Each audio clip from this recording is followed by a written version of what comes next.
Hello everyone! Today we're taking a break from our One Piece journey to look back. We're going to be ranking all the antagonists that have made this series what it is, up to the time skip.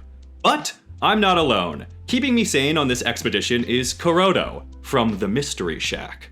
Hello, hello. We also did a video that is up on his channel right now. Would you like to tell the people what that's about? Yes, so in a very similar vein, we looked back at all the openings pre-Timeskip and generally nerded out over all the beeps and boops. It was a fun time, so if you want to go check that out, it should be up right now. Please check it out. And we've got a ton of dudes to talk about, over 120, so let's just get started. Yeah, let's go.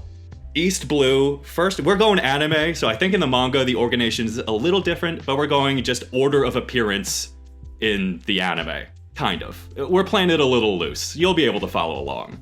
First up is Alvida, and I had her ranked as a D. Yeah, I put her a little bit higher just because I thought it was cool that she's actually a recurring character from way back. She is a recurring character, but she never really... She never does anything. Yeah, I have always been expecting her to, like, actually do something, especially when they first set off into the Grand Line after the Straw Hats, but then she's never interacted with a single one of them again. Yeah, so she's like a very, very low C or a D. Yeah. I can see that. Oh, also, I guess we should say, we're going to be going back and forth, so on the different sagas. So for East Blue, my rankings will dominate, and then when we get to Alabasta, his rankings will dominate. So we'll just go back and forth like that. So she's a D on this list. For Morgan, we both agree, actually. We do. All right, so Morgan's a solid E. I don't really have anything to say about him. He's just a guy with an axe hand. Exactly. Like, we heard about his son, and then he never pops up again. Yeah, he's just whatever. Yeah, it is. They don't even look the same. That is very weird as well, yeah. And then speaking of his son, Helempo, we also both agree on him. D. Yep. As a villain, nothing to write home about, definitely. And then next up is Higuma. And I think we both agree about him too, right? Indeed. So he's the man who started it all, essentially. But he's really, again, nothing special and kind of a big, weird loser who tries to kill a kid. Yeah, I think, like, the only thing about him is that it sort of demonstrates Shanks' worldviews, and that's basically it. Yeah, there's a good echo of him with Bellamy, but that doesn't really do anything for his character. He just kind of is a creep. Yeah, exactly. Then, Lord of the Coast. This guy's cool. I think we also agree with it. We're agreeing with a lot of the early antagonists. Yeah, we do, because a lot of them are, again, like early antagonists, so none of them are really super developed, as we see later. So solid C, nothing crazy. He rips off Shank's arm, which is pretty badass, but otherwise he's... Okay. What? I do want to go on a tangent about this real quick. All right, so one thing that I've never understood, right? Shanks lost his arm while saving Luffy, right? But then when Luffy leaves like to set off for his adventure, he literally one-shots it. So what's up with that? Yeah, in my head, I'm imagining Shanks, it was just such a last-minute save that he had to lose his arm. But you're right, it is a little weird. I mean, it's still a cool thing. Like, I like the moment, so I very much agree it is a solid C. Yeah. Okay. And then back to not so solid. Moji, I think is I'm going to be terrible with pronouncing names. This is probably the first time I'm saying out loud half of these characters. So Moji. I think we both had him as an E. Yes. The more interesting part of Moji, to me, is Richie, the lion. Exactly. He's cool. Solid D. Yeah, I actually had him, I think I moved this one. I moved him up to C, and, like, I just want to see more animal companions in the series. I agree. That's basically all I'm saying. I do like seeing him. He's like whenever we check in on Buggy and his gaggle of buffoons, he's always a fun character to see. And then, I think this guy's name is pronounced Cabbagey?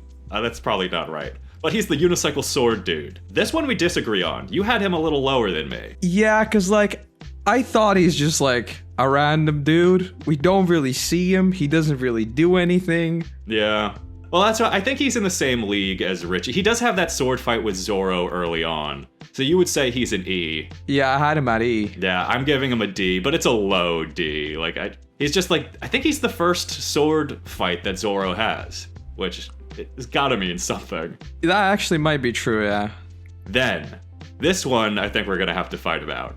Captain Buggy. So, yeah. Where do you place the good captain? Oh, the good captain. I have him at C. I would put him lower, but my conscience doesn't allow me to. I have him at A. I absolutely love Buggy. I think he's so funny. Yeah, I mean, I dislike him. My hate for Buggy is well known. But, I mean, he is a decent villain, so I can't really say that he's too bad. I would probably agree with you if not for Impel Down. I think that really raised him up for me. Marineford just destroyed everything about that. No, though. I love him in Marineford. Actually, that's even better. I forgot about that. All right, so against your wishes, we'll put him at A, and I apologize. All right, I can respect that. And then we have the Neoban brothers, the Cat brothers with Kuro's crew. These guys are a solid E, like low E. Yeah, I really don't think there's like anything to say about them. They're just kind of there. Yeah, they're boring.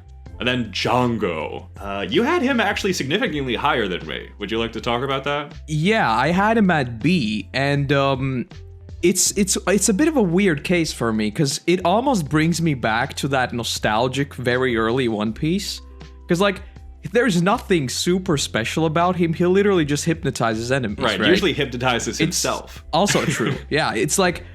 But it's such a cool concept, right? It's like not this bombastic dude that's super powerful or anything. It's just a clever use, I guess, of the in-universe mechanics or whatever.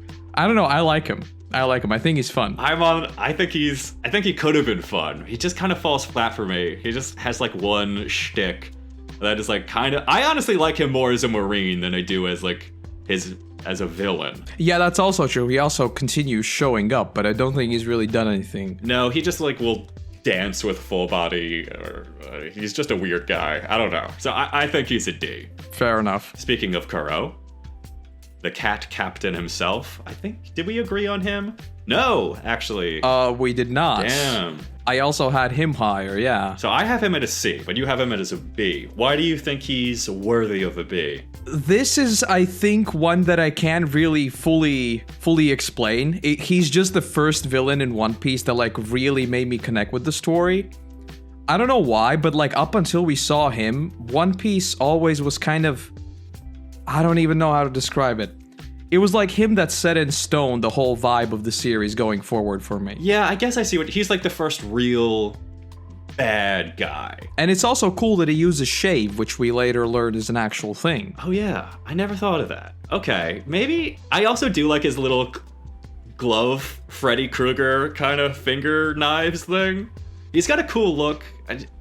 Maybe I'm just thinking badly about him because I don't like Syrup Village that much. You know what? I'm gonna go with your ranking. We'll put him as a B. I think he is fun. He is definitely fun, yeah. And I also, like, I still remember the reveal of it, like, being why he pushes up his glasses. Like, that's just a cool little thing. Yeah. That is still in my memory. I like him. You've convinced me. All right, we'll move him up to a B. Now, so that's the end of Syrup Village. I think Kuro would have worked better in another arc. I think so, yeah. Now we're moving on to Baratier, and we're talking about what's his rank? Captain full body or Sergeant full body? He's the creep who likes drinking wine at the restaurant. Yeah, so we agreed on this one. D. Sorry, full body. Well, now he's with his buddy Django. Yeah, that's basically like the only thing with him. He appears again, and that's pretty much it. He's just in the background. He's essentially a joke character. He's got who serves to be abused by Sanji to the end of time. Yep. Now we have Jin. And now for once, I've ranked someone higher than you. I think Jin is a B character, but you think he's just a C. Yeah, I liked his little mini arc with Sanji and Don Krieg, but I think he's sort of forgettable otherwise. Interesting. I think he's one of the most memorable parts of Baratier. Really? Yeah, I don't know. I think his character just serves an interesting role, and it really highlights who Sanji is, and by extension, who Zeph is, in a way that I thought was really necessary for the arc. I mean, he does end up bringing Don Krieg and completely fucking everyone over, but he has a change of heart about it. Yeah, I mean, I did put him as a very high C. We're gonna talk about that later, but I could push him to B, but like he doesn't really stand out in my memory at all. Okay, that's fair. I get that. Speaking of someone who doesn't stand out, Pearl. I didn't remember this was a character. Same. Yeah, so we both put him F. Our first F. Just a complete flop for me. He's just talk about a weird dude. Yeah, my note for him literally just says, couldn't care less. I think that sums it up. Now, the main villain of Baratier is Don Krieg, and we disagreed on him. Actually, pretty significantly. I put him at B, but you have him at D. Yeah, exactly. For me, he was a super one-note dude. Like, he doesn't do basically anything. For me, I think he's a good he's almost like the first real pirate they fight. They fight Buggy, but he's more of a clown. And then Kuro is trying to get out of the pirate game. So I just think Don Krieg is an interesting first look at... He's also the first person we've met who talks about the Grand Line. Don Krieg was just coming back. Just his story was really interesting. He just represents something that I think One Piece needed at that point in the series. Yeah, I think with Don Krieg, he works as a very, very good contrast to basically Sanji's introduction, but aside from that, I don't know. I don't like him. He's boring. We'll put him at C. We'll compromise. Okay. Because I can see where you're coming from, and I do like Jin more than Don Krieg. And now... Mihawk. I mean... This is easy. Yeah, what's the point of talking about this? That's S. First S. Love him forever and ever. I mean, the dude shows up, destroys a bunch of ships, then defeats Zoro, refuses to elaborate, and leaves. And he's like, kind of got a vampire thing going on. Exactly. Yeah, he's the thing that actually hooked me into the series, I think. Once he shows up and the ship slices in half, I was like, alright, I'm in. And like, speaking of Mihawk, right? If we're going on tangents, how is he a warlord and where is his crew? What's up with him? I don't know what his deal is at all, and that's kind of he's like a one-man army. Does he even need a crew? Exactly. How can he not be an S-tier dude? He's for sure S-tier. And that's it for Baratier. So now we're moving on to Arlong's Pirates. There's a handful of people here that we're not going to discuss. We're just really going to talk about his 3 primary goons and then the man himself. So the first one is Chu. I think we both agreed on this one, unless you've changed your ranking. Nope, we agree on this one. That is a C. Yeah, his fight with Usopp is fun. I like his weird lips, but he's really got nothing else going on. Yeah, that's basically what I wrote too. It's just like, because of his fight with Usopp, and Usopp really needed something to do at this point. It was a well-written fight too. It like used Usopp's strengths to his advantage in a way that was only possible through him. And then, okay, so we have Kurubi, and I think we both agreed on him. No! Oh, alright, you put him lower. I mean, you put him in E, I put him in D. Let's just put him in E. Yeah, there's really not much to talk about with him. He does, like, underwater. I think he might be the first time we see Fishman Karate. I think he is, yeah. That's really all he does. And then there's Hachi. Solid B. I'd like to put him higher, but, like, as a villain... Yeah, as a villain. I don't think he really ever did anything that bad, right? So, when he comes on our side, that's when he becomes, like, super cool and interesting, but... Yeah. I fully agree with you. Actually, I mean, this is even kind of taking into consideration his turn to the good side for me, because when he first reappeared, I was like, oh my god, this octopus guy is back after all this time. But then I ended up falling in love with him, but I really didn't care about him in Arlong Park at all. He was actually kind of annoying. I can see that. All right. And now, the man himself with the pointiest nose in town. Arlong. This is easy too, right? This is easy. He's an S tier. I mean, if we put him anywhere else, what are we doing? Like, he's just a straightforward baddie, he's easy to hate, and he has personal ties with the crew. Like, that's everything we need, right? Yeah, exactly. I mean, his entire story with Nami is... What else needs to be said? Let's be honest, the amount of times we've seen the Luffy help me scene redone, I think that speaks for itself, right? That's true. Everyone has to agree with this. If you don't, we got beef. I mean, they're just wrong. That's true. All right, and now following that up is Nizumi, the little mousy marine. E, just whatever, who cares about him at all? I think his design is fun. That's why he's not F.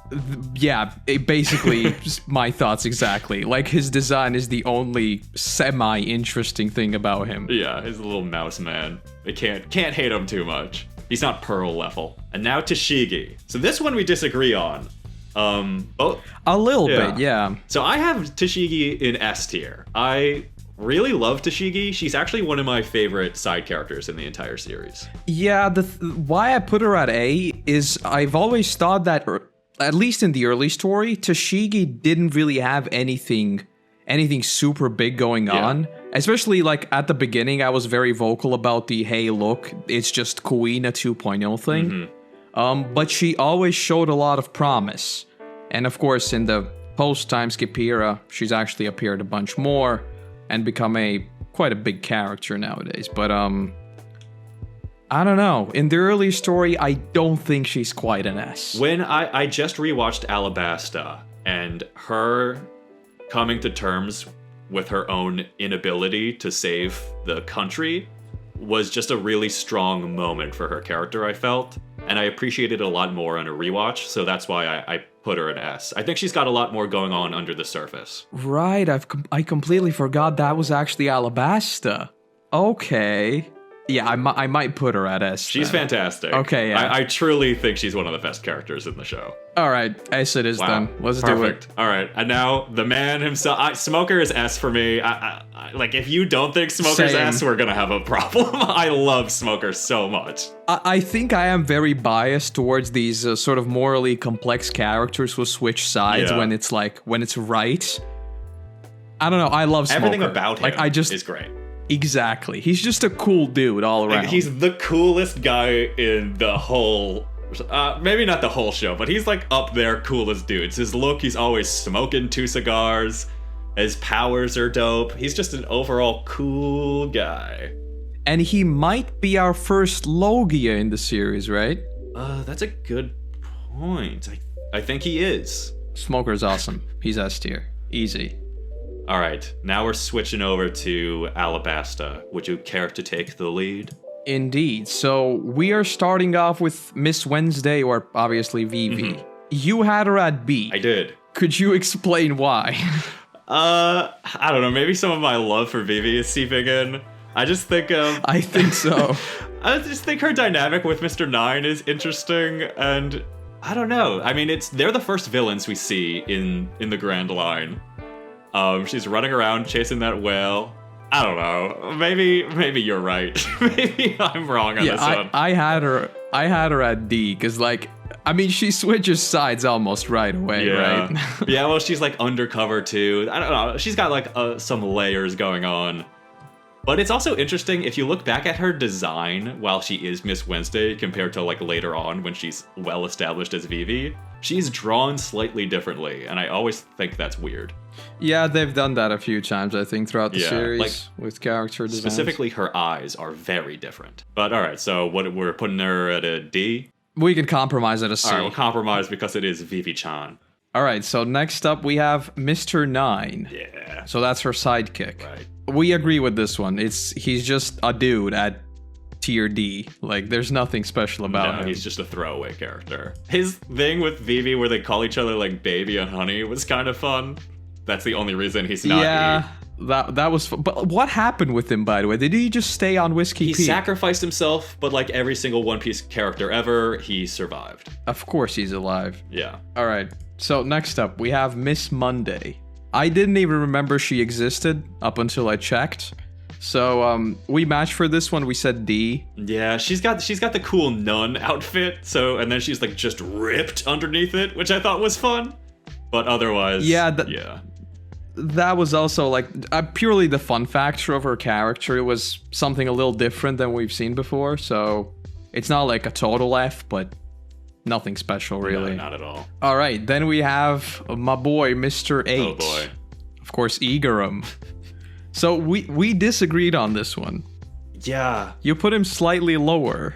He's kind of got... His hair is like his only real cool thing about him. I mean, if we're just talking about Mr. 8 and not like Igaram later on, I think he's just fine. What about the sax, though? The sax, that doesn't make, he shoots bullets out of the saxophone. That always has confused me. So I don't know.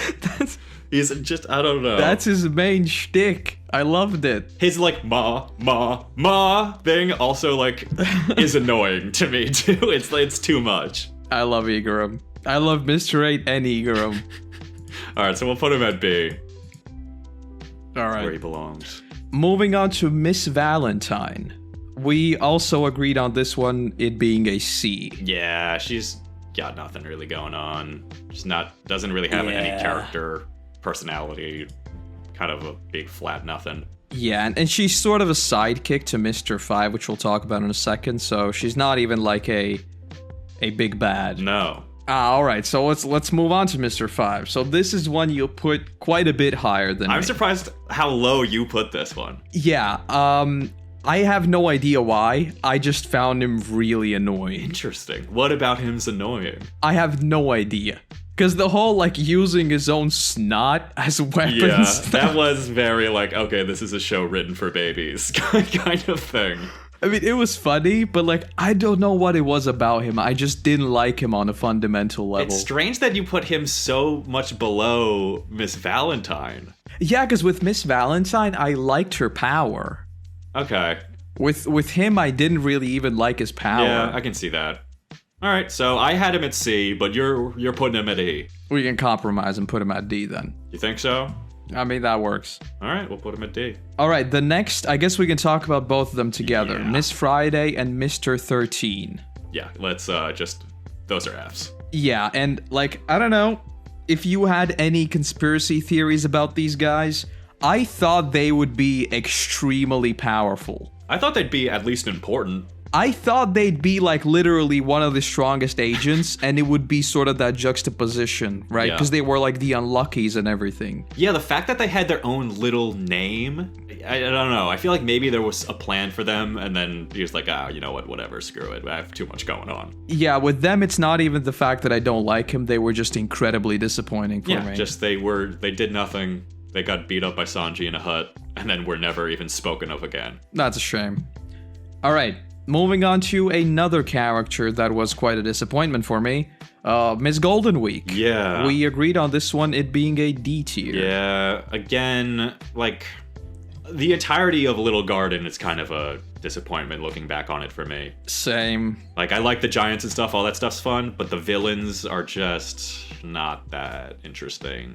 And, like, the whole thing of, apparently Miss Golden Week didn't even have a fruit power, apparently. What?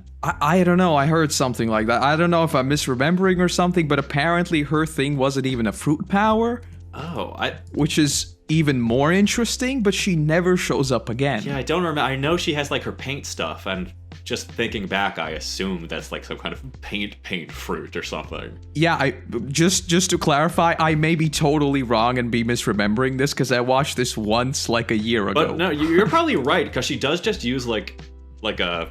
I don't know what they're called, the thing where it holds all the paint. She's just using that. She's not, like, shooting paint out of her hands. Yeah, she's basically just a wasted character in my opinion. Yeah, essentially a powerful wizard who we'll never talk about again. Mr. 3, a character that we do talk about again. So we also slightly disagreed on this one. Yeah, this is another case of Impel Down saving his ass.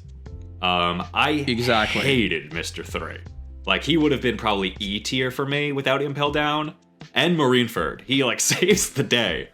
So for that reason, I have him as a B. Yeah, so we are basically of the same mind. We just ranked him differently because I despised Mr. 3 originally. Yeah. And then, like, I mean, he's literally the reason why Ace gets free, right? Yeah, he literally saves, I mean, not that it saves the day because he ends up, getting killed anyway. But he saves the day. We don't talk about that. He didn't know that was going to happen. Yeah, I can totally see why you ranked him as B. I put him as a high C, so we can just honestly do whichever. All right, we'll do C. We can do B. Why don't we do C, and then at the end of this, we'll go through each tier and reorganize, so we can always scoot him up to the very top if we feel it's where he belongs. All right, cool. So then we are moving on to... Oh boy, these are going to be fun. We're moving on to Wapal's crew, starting with Chess. Oh, you pronounce it... How did you pronounce him? Isn't it Wapal? I say Wapol. Maybe it's Walpole. I don't know. I have zero clue, so we'll go with what you say. All right, so yeah, chess. I mean, it's just an F for me. Yeah, I had him as an E, but either way works. I think his squiggle mouth is fun. That's about it. Yeah, I don't know. Like, I found all of them just obnoxious. They are very annoying. Yeah, I mean, we can move right on to... God. Kuromorimo? That sounds as good as possible. So this is one we agreed on. We both put it as E. Yeah, I think it should be an F. I don't know why. I don't know why either. Yeah. I think if we're putting squiggle mouth in F, this guy just is the same thing. Yeah. All right, we'll put him in F. So he goes at F. We are too generous. So the main man, Wapal. Yes. This is one we also disagreed on. Ooh, okay. Because I just bonked him in F. Yeah, I have him in D. I rewatched Little Garden recently. I guess I've watched it 3 times now, and he's not as bad on a rewatch. Like, in retrospect, there have been far more annoying characters than him in the series, which isn't a good thing. He's still very annoying, but I don't know. I put him at D, but I also despise him. So F seems fair if that's where you want to put him. We can do E, because like I do admit his fruit power is pretty cool. Yeah, he has like some funny moments. Yeah, him as a personality is the big no-no for me. All right, we'll put him at E. All right, another one that made my blood boil. Miss Merry Christmas. This one, I think we're gonna have a firm disagreement on. All right, like, I hated every single time she, like, laughed or whatever that was supposed to be.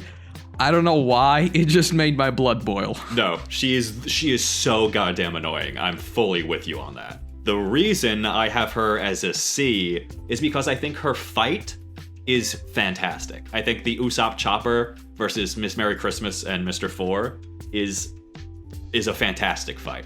So because she's a big part of that, I have to give her props. Yeah, I didn't really take that into account. You have a good point, because that fight was like super iconic. Yeah. And it is actually replicated if we want to get into that post time skip as well. That is true. So I can see that. Okay. But we can compromise because you're dominating the Alabasta charts. So what are you thinking? Pop her in, I don't know, D. D? All right, she'll go. Yeah, seems fair. Okay, that does seem fair. All right, so next up we have Lasso and Mr. Four. Yeah, so you had them both the same thing, and I had them 2 different things. Yeah. So why did you put them at 2 separate things?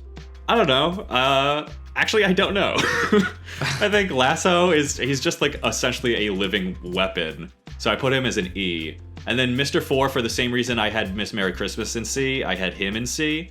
But I can see them being like a package deal. Yeah, why I actually liked them a little more is I kind of took them as a package deal. So Miss Merry Christmas was one part, and those 2 were the other. Yeah. And I remember that the whole devil fruit weapon thing was introduced here.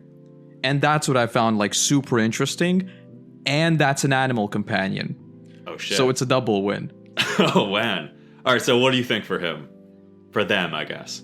I mean, since we're kind of mixed in between, we could just leave all of them in D. Yeah, put the whole trio together. Yeah, because you have like them pulling in opposite directions a little bit. That is true. Alright, so we'll put them in D. They'll all be one big happy family. Great. All right, moving on to the legend, Mr. 2. Oh, yes. This is easy. This is too easy. This is just S tier right off the bat. Yeah, for me, when he was first introduced, I liked him, but then his Sanji fight in Alabasta, I thought was by far the worst fight of the entire arc. But really? Yeah, I thought it was so boring. Wow. I'm surprised you like it. I really like it. The whole capoeira thing, that was awesome. It was, but then it devolves into him turning into Nami, and then Sanji being like, duh, and then like that's the whole fight. Yeah, true. I don't know. He's a legend, though. Yeah, I was gonna say. And then his sacrifice at the end of Alabasta already would have solidified him in S, as far as I'm concerned. But then, he gets the impel down treatment. And he is fantastic. So, easy S. Yeah, The fact that he literally sacrifices himself twice, that's just like... I mean, that's better than a Straw Hat, isn't it? Come on. Yeah, he as far as I'm concerned, he's an honorary part of the crew. Moving on to Miss Doublefinger. This is one we agree on. We both had it in A. Yeah, I think her fight with Nami is spectacular also. Isn't this like the first big fight that Nami actually has? Yeah, up to this point, I didn't think Nami was actually going to be a combatant. I thought she was just going to be like, oh, the girl in the crew who, just stays on the ship. So this was a big deal for the series. Yeah, I really, really like this one. Yeah, for sure. And this is when she gets the first climate attack. Yes, and it doesn't work at all. No, it's a very different weapon at the beginning that it ends up becoming throughout the show. Yeah, I think it's an awesome fight, an awesome adversary. So, yeah. Solid A tier. Moving on to another bit of a legend, Mr. One. So we also agreed on this one. Yeah, I mean, he's, again, great fight in Alabasta with Zoro. And, again, comes back and Impel Down, like almost everyone from Baroque works. And I think he's just... He doesn't really have a lot to do, but goddamn is he cool. Exactly. Like, he himself is a bit of a blank slate. But when the fight with Zoro, the whole cutting steel thing, that was just awesome. Yeah, and he does have some, history hinted out throughout the series. So he's got, a little bit of mystery going on. But he ends up being, Crocodile's right-hand man, which I'm still waiting to see something happen with him. I have faith. Exactly. I have faith he'll come back and be interesting. Yeah, there were, a couple of things after the Marineford War where he still popped up, right next to him, right?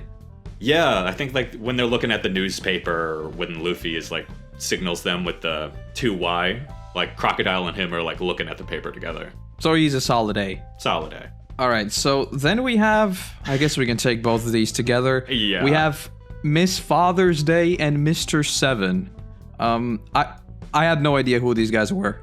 Complete ass-pull characters. They show up in the clock tower at the very last second with the bomb. Oh, right. Yeah, they literally show up out of nowhere, get completely beaten, and then never are seen or heard of again. Yeah, so, I mean, these guys are just F. There's nothing to say about them. They could have been just nameless goons. They didn't even have to be members of the numbered agents. Moving on to the legend, Miss All Sunday.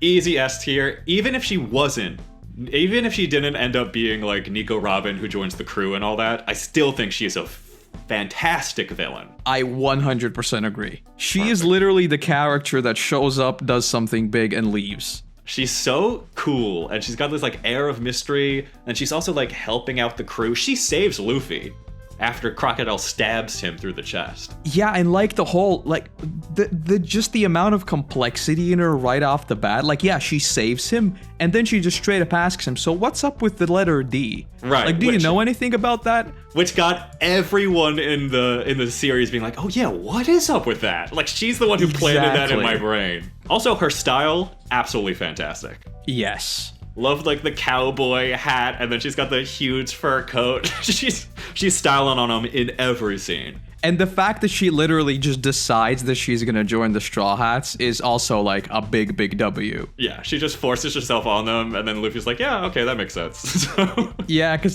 throughout the series, we get used to Luffy just asking everyone if they want to join. She's nah, I'm just gonna join because I want to. All right, then moving on to the other big bad, Crocky. Yeah. Oh, yeah. This is S. Couldn't be anything else. Yeah. The scene of him stabbing Luffy in the desert, that's still, that's early One Piece, super, super high up there moments. The first, loss Luffy actually had.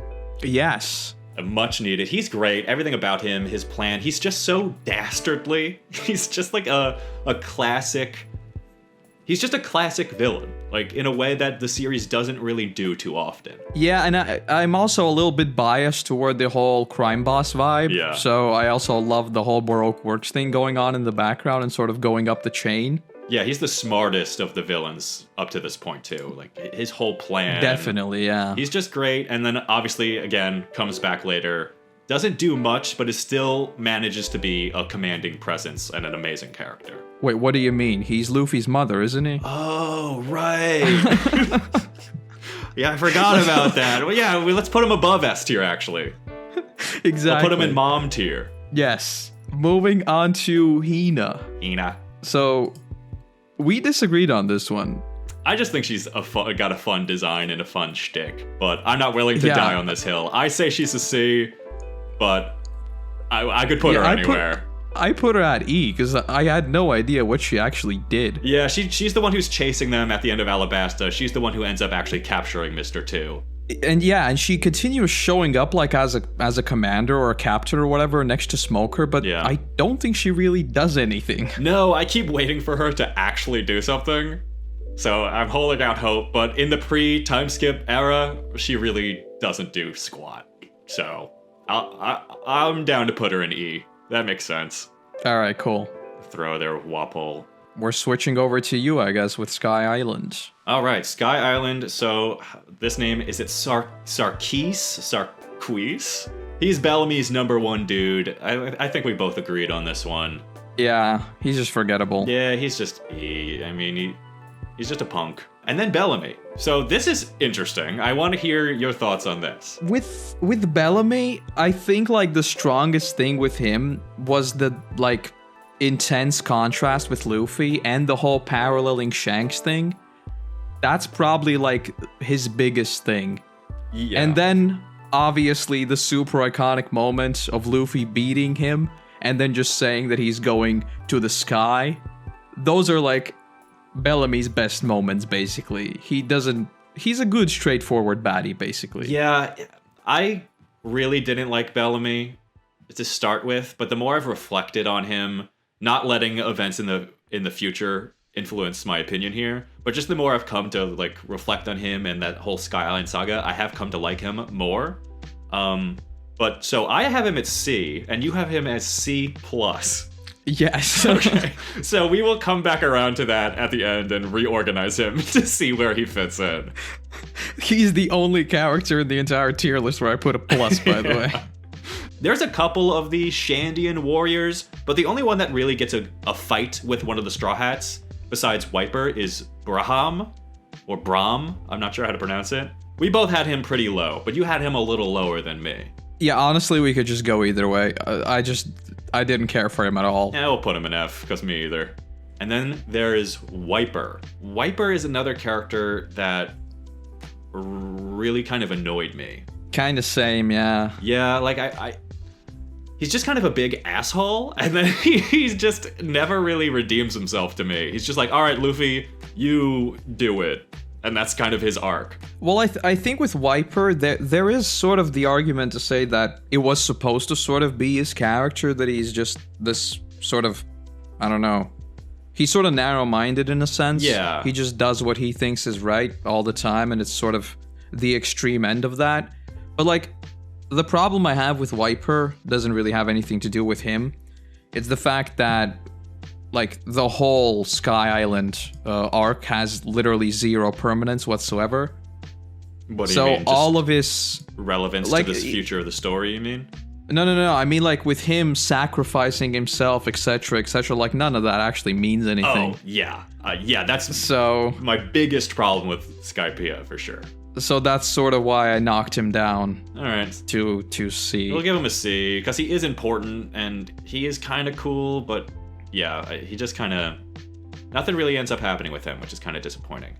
But, moving on. And go ahead. Can we talk about the fact that he literally just flies around with a rocket launcher? That is pretty cool. Yeah, he's got a cool design, and he's literally carrying around an RPG at all times, so don't mess with him. He's got a cool design. We can't fault him on that. Then there are the Divine Soldiers, the little, like, horny goat boys with wings. These guys are okay. Yeah, I mean, they're just kind of there. Yeah, alright, so we both said... What did we say? We both said C. We said C. Do you feel... I'm thinking maybe D? Yeah, honestly, now that I think about it, that they really are just kind of there. Yeah, honestly, should we just go F? We can, because they're literally... There's many of them and they don't really do anything. We can go F, honestly. It's like they look kind of cool. Yeah, alright, let's go F. They're useless. Then there's Yama. This one we disagree on, but only slightly. Yeah, so this was...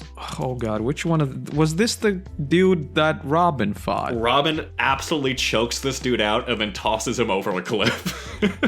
Oh, right. So, this is the fight I actually liked. Yeah, this is a good fight. I think you put C, I put D, but the fight is so fun, and it's really Robin's first showcase as like a combatant on the crew. I'm willing to move him up to a C, just because he's a good punching bag. Yeah, alright. C sounds good. Perfect. And then... Okay. Satori. Or Satori. However you pronounce it. I despise him. Oh. I really don't like his character. Yeah, I mean, he is sort of obnoxious in many ways, but I did think that he was a sort of a a good first bad guy to go up against. Yeah, maybe just my prejudice. He's so annoying. So I have him as D, you have him as C. I don't have him as like F or E, because I think his fight is good. He is like interesting. He's the first person who introduces us to, I think, the impact dials and what is it, mantra. So he's got a lot of story significance. I just think he's so annoying. Yeah, I mean, we can put him like as a high D then. All right. Well, I'll put him. We'll come back to him then. And then there's Gidatsu with the crazy hair that I think his design is really fun.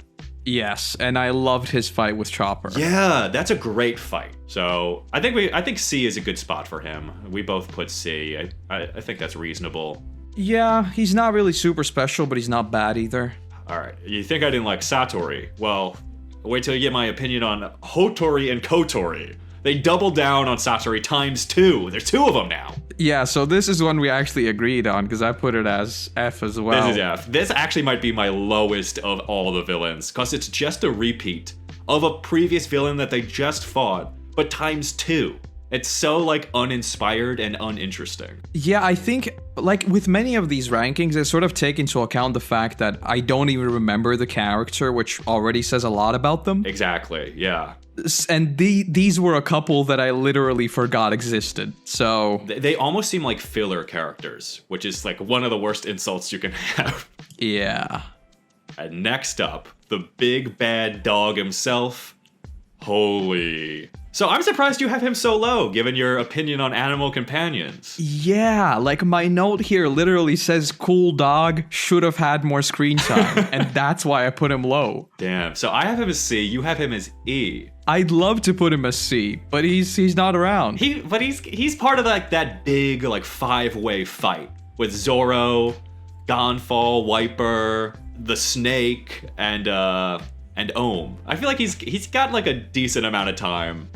And also he's a dog boxer. That is cool. I mean, I'm more than fine to put him at C, because I really like him. Okay, let's put him at C, even though he probably doesn't deserve it, because he is just very cool. Now, speaking of his master, Ohm, we both agreed on this one too. He's C. He's just super middle of the road, solid enough villain. Yep, a decent fight. I mean, all fights with Zoro are good, right? Right. Zoro's a Chad, so... Yeah, plus he is paired up with Holy, which gives him a little extra oomph. So we'll put them together. And then there's the snake, Nola. Again, we're putting a lot of these Skypiea dudes in the C category. Yeah, the snake was always... I think it was a super interesting concept. Just like to have it in the background and then boom, it actually shows up like literally in the middle of another fight. Yeah. That was sort of fun. It adds to the atmosphere of this chaotic jungle fight. Exactly, yeah. So I'll put him at C. And then also like everyone's inside him half the time, which is like a cool little story detail. He's interesting enough. And now the man himself.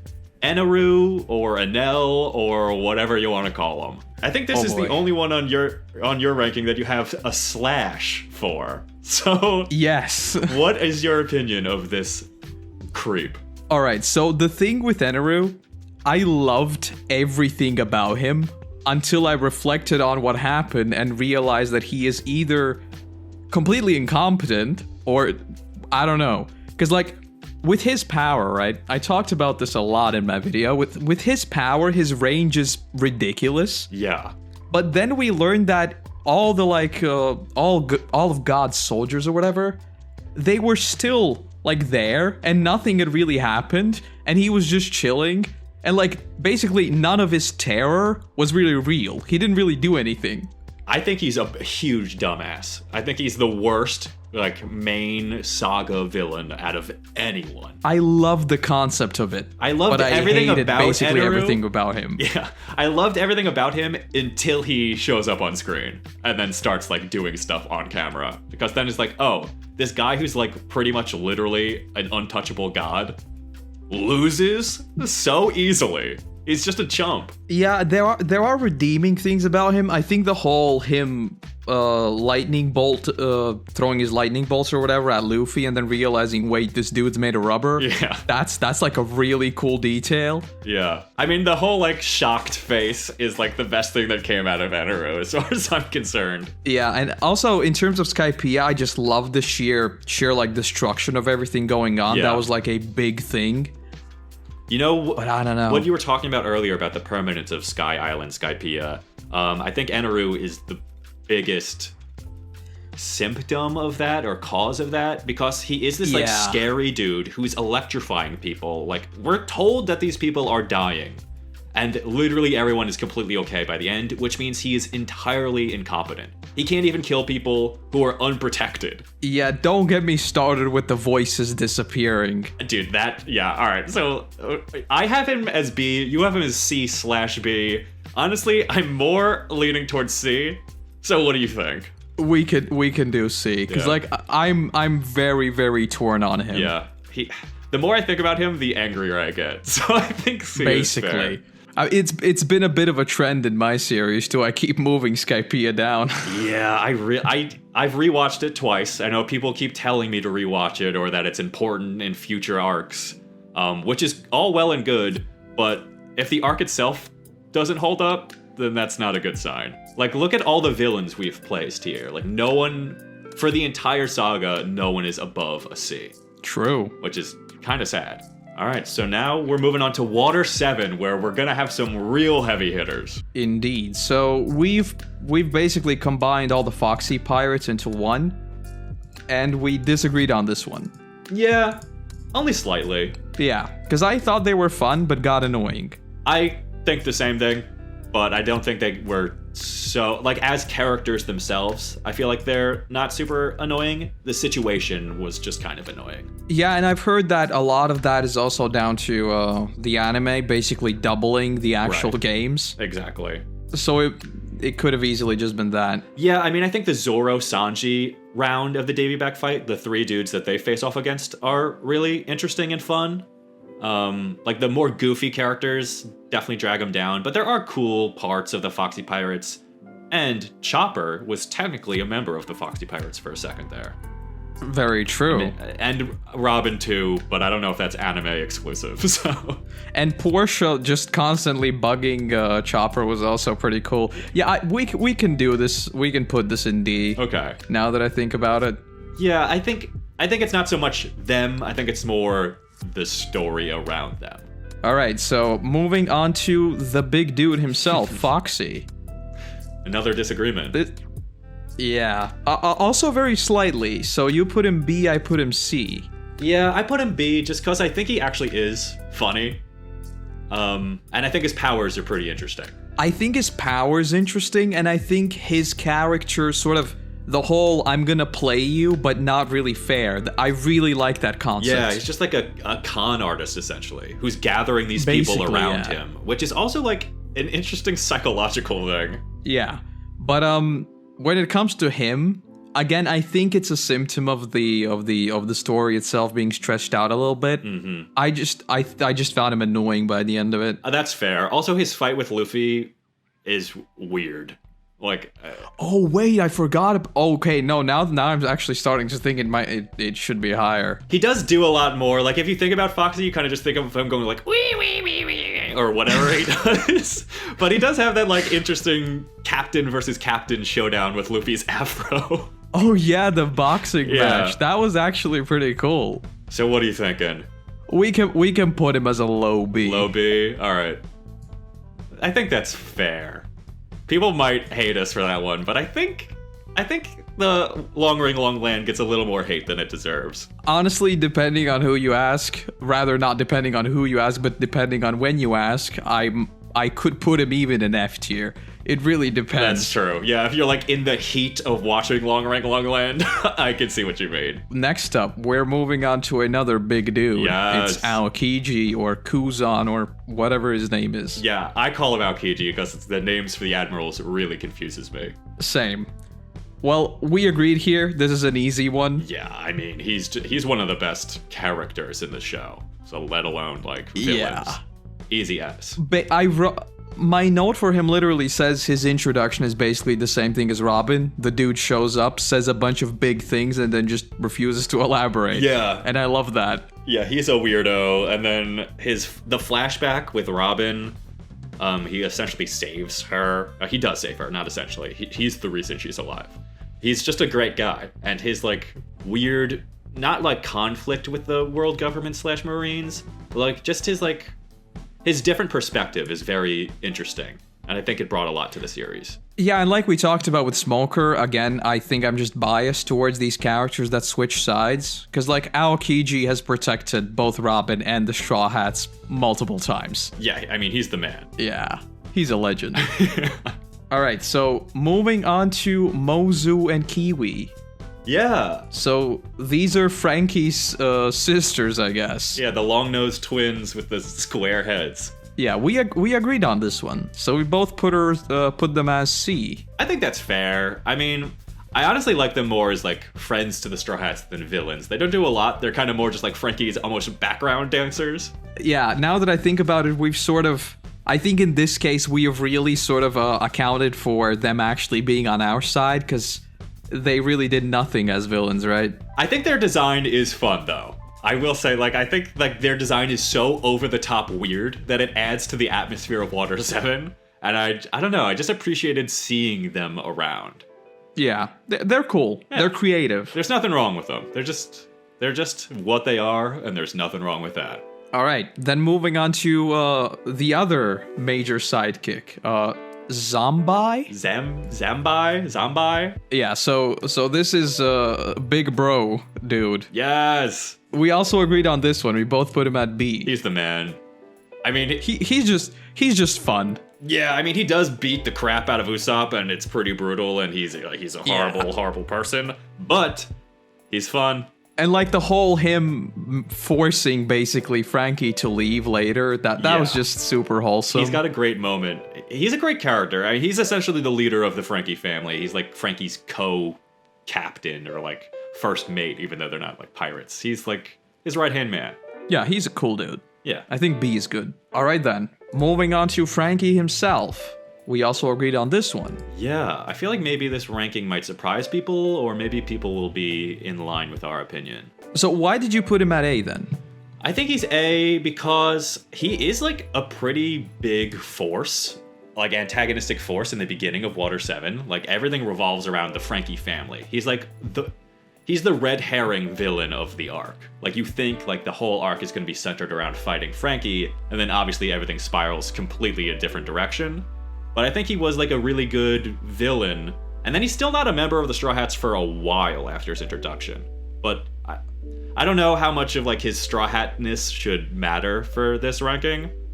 But I don't know. I just really appreciated him.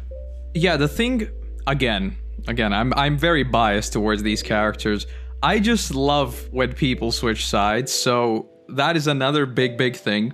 And of course, like, how can we not acknowledge the fact that basically everything he does is a catalyst to the whole Usopp versus Luffy thing? That's true. And he bashes around Usopp trying to get him to see that the Mary's time has come. Like, even before they're allies and stuff, he's still, like, trying to get through to Usopp. Hey, Frankie's just a great character, man. I love Frankie. The reason he's not S is because, like, we're talking about villains. Yeah, like, in that scene specifically with Usopp, like, you kind of have to ask yourself, wait, is this guy a friend, or is he still a villain? And I think that's what's great about him. Yeah, he walks this fine line, because even when he comes back, like, he steals their money, and he goes on the sea train, and then he comes back, he's like, alright, I gotta fight Luffy. And then his introduction, where he does, like, a stupid dance and everything, like, he's just a fun character. Yeah. But he was never, like, downright villainous, you know? They really did give it to Usopp. But aside from that.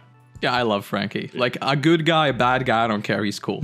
Anyway, moving on to Jerry. The tall-legged guy. Yeah, so honestly, I have no idea why I have him at C. Yeah, we disagreed on this one, but I don't know why. I have him at D. I think he's just a cool, again, like a cool design, but not really a character. Wait, isn't this the guy who got his legs stuck behind his back or whatever? Yes, Sanji, like, I think he's the first guy who Sanji, like, the first boss that Sanji fights when he walks into the train. Right, I think that scene alone was why I put him up there. Okay, we can put him at C. Nah, no, he doesn't deserve it. Okay. Put him at D. Alright, D it is. Alright, T-Bone. T-Bone! So, this is also another one we disagreed on slightly. Yeah, I have like a weird soft spot for T-Bone in my heart because the thing that stands out to me the most is his men absolutely love him because he's so nice, but he looks so scary, so people are also afraid of him, which is like this horrible juxtaposition that he has to deal with. Yeah, T-Bone was another character that I sort of just wished we got to see more of. Yeah, when he showed up in Marineford, I was like, okay, let's get back to T-Bone. But then I don't even think you see him again. Yeah, I mean, Marineford, a lot of those faces are just like, hey, look at this dude. You remember him? He's here too, but they don't really do anything. Was kind of disappointing. So I have him as B, but I can see why you would put him at C. Yeah, like, I mostly just knock him down because we see him so little. That's sort of my main reasoning. Alright, we'll put him at C. I'm not gonna fight you on that one. Alright, so then we have Wanzi.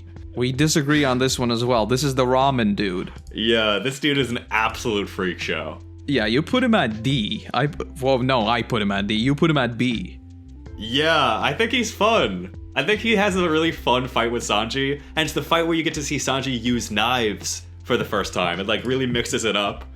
This guy like can create like a ramen battle armor suit. He's like essentially on cocaine the entire time, and he's completely wild, and something about him I just appreciate. Yeah, like the only thing with him that I liked is the fact that he is both a cook and an actual fighter. So we sort of have that thing that hasn't really popped up before. Usually when Sanji has a fight, it's just against another like super strong enemy. Oh, that's true. This is like the first cook v cook showdown. Yeah, but like I genuinely hated everything else about him. Really? Even when this is also the first dude Sanji rearranges his face. Yeah. Wait, what? Real? Oh, right. Yeah. A lot happens with this guy. This fight actually goes on for a while. Yeah, I do remember it going on for a while, but I don't know. We can still have him at C. I think C is fair. Like, who really cares about him? Yeah, like my only note on him is I now that I think about it, a lot of these have the same note. It's just annoying. Yeah, well that's a lot of characters, unfortunately. Yeah. All right, we'll throw him at C. So next up we have Nero. So this is another one we disagreed on very slightly. You put him at C. We reversed it here. Yeah, I just, again, like, I don't know. I don't think he's better than Wayne's. I think he's, like, almost in the same exact league. Like, it's just, while Sanji's fighting Wayne's, Frankie's fighting this guy. And this guy is, like, supposed to be a member of CP9, but he gets manhandled by Frankie. Yeah, I think the reason why I put this one higher, it's basically Frankie's first fight. And Frankie's fighting style is ridiculous. So that is always a win. And getting introduced to the whole cola stomach and everything else, I don't know, I loved it. That's true. Yeah, he is a good, like, conduit for the audience to learn more about Frankie. So, yeah, all right, I can see that. So what did you say, B? I'd put him at B, yeah, because I also like the fact that he basically sets up CP9, right? Because he is supposed to be a part of them, but he gets defeated. But, like, barely. That's true. Frankie still goes pretty hard on him, so we're basically left questioning, wait, so hold up, how strong are the rest of them? Yeah, we do briefly get to see them in action when they're first trying to kill Iceberg. Yeah, but there I feel like they were portrayed as, like, extremely overpowered. Yeah, this guy's like a CP9 rookie or something. Like, he's only mastered, like, half the technique, so he's like a good, yeah, I get what you're saying. He's like a good measuring stick for the rest of that gang. Yeah, I liked it. Yeah. And also, Frankie goes like the stupid centaur move on him. Which... Oh, yeah. So, just for that alone. That? Yeah, that's great. All right, moving on. So now we're into Annie's lobby proper, I guess. Yes. First up, we have Baskerville. Yeah, the weird three-headed dude who actually turned out to not be a three-headed dude. Yeah, this is another one of those that... It's a super cool concept, but it doesn't really do anything. Yeah, it's just kind of there. Yeah, and that's not a bad thing, right? Because it just fleshes out the setting. I sort of get that. But when it comes to the actual villain rankings... I don't really think we can put him higher than we have him right now. No, I don't even remember if he fights anybody. So put him at a D. His design is cool. I kind of just wish he was a three-headed dude rather than like essentially three kids in a trench coat. But whatever. Moving on to Kashi, I guess? Yeah, I think we could probably talk about these two together. Kashi and Oimo? Yeah, Kashi and Oimo. So these two are ones that we agree with. Yeah, the giants at Annie's lobby that, like, they end up switching sides. Yes. When Soga King tells them the truth about, what is it, Brogy and Dory?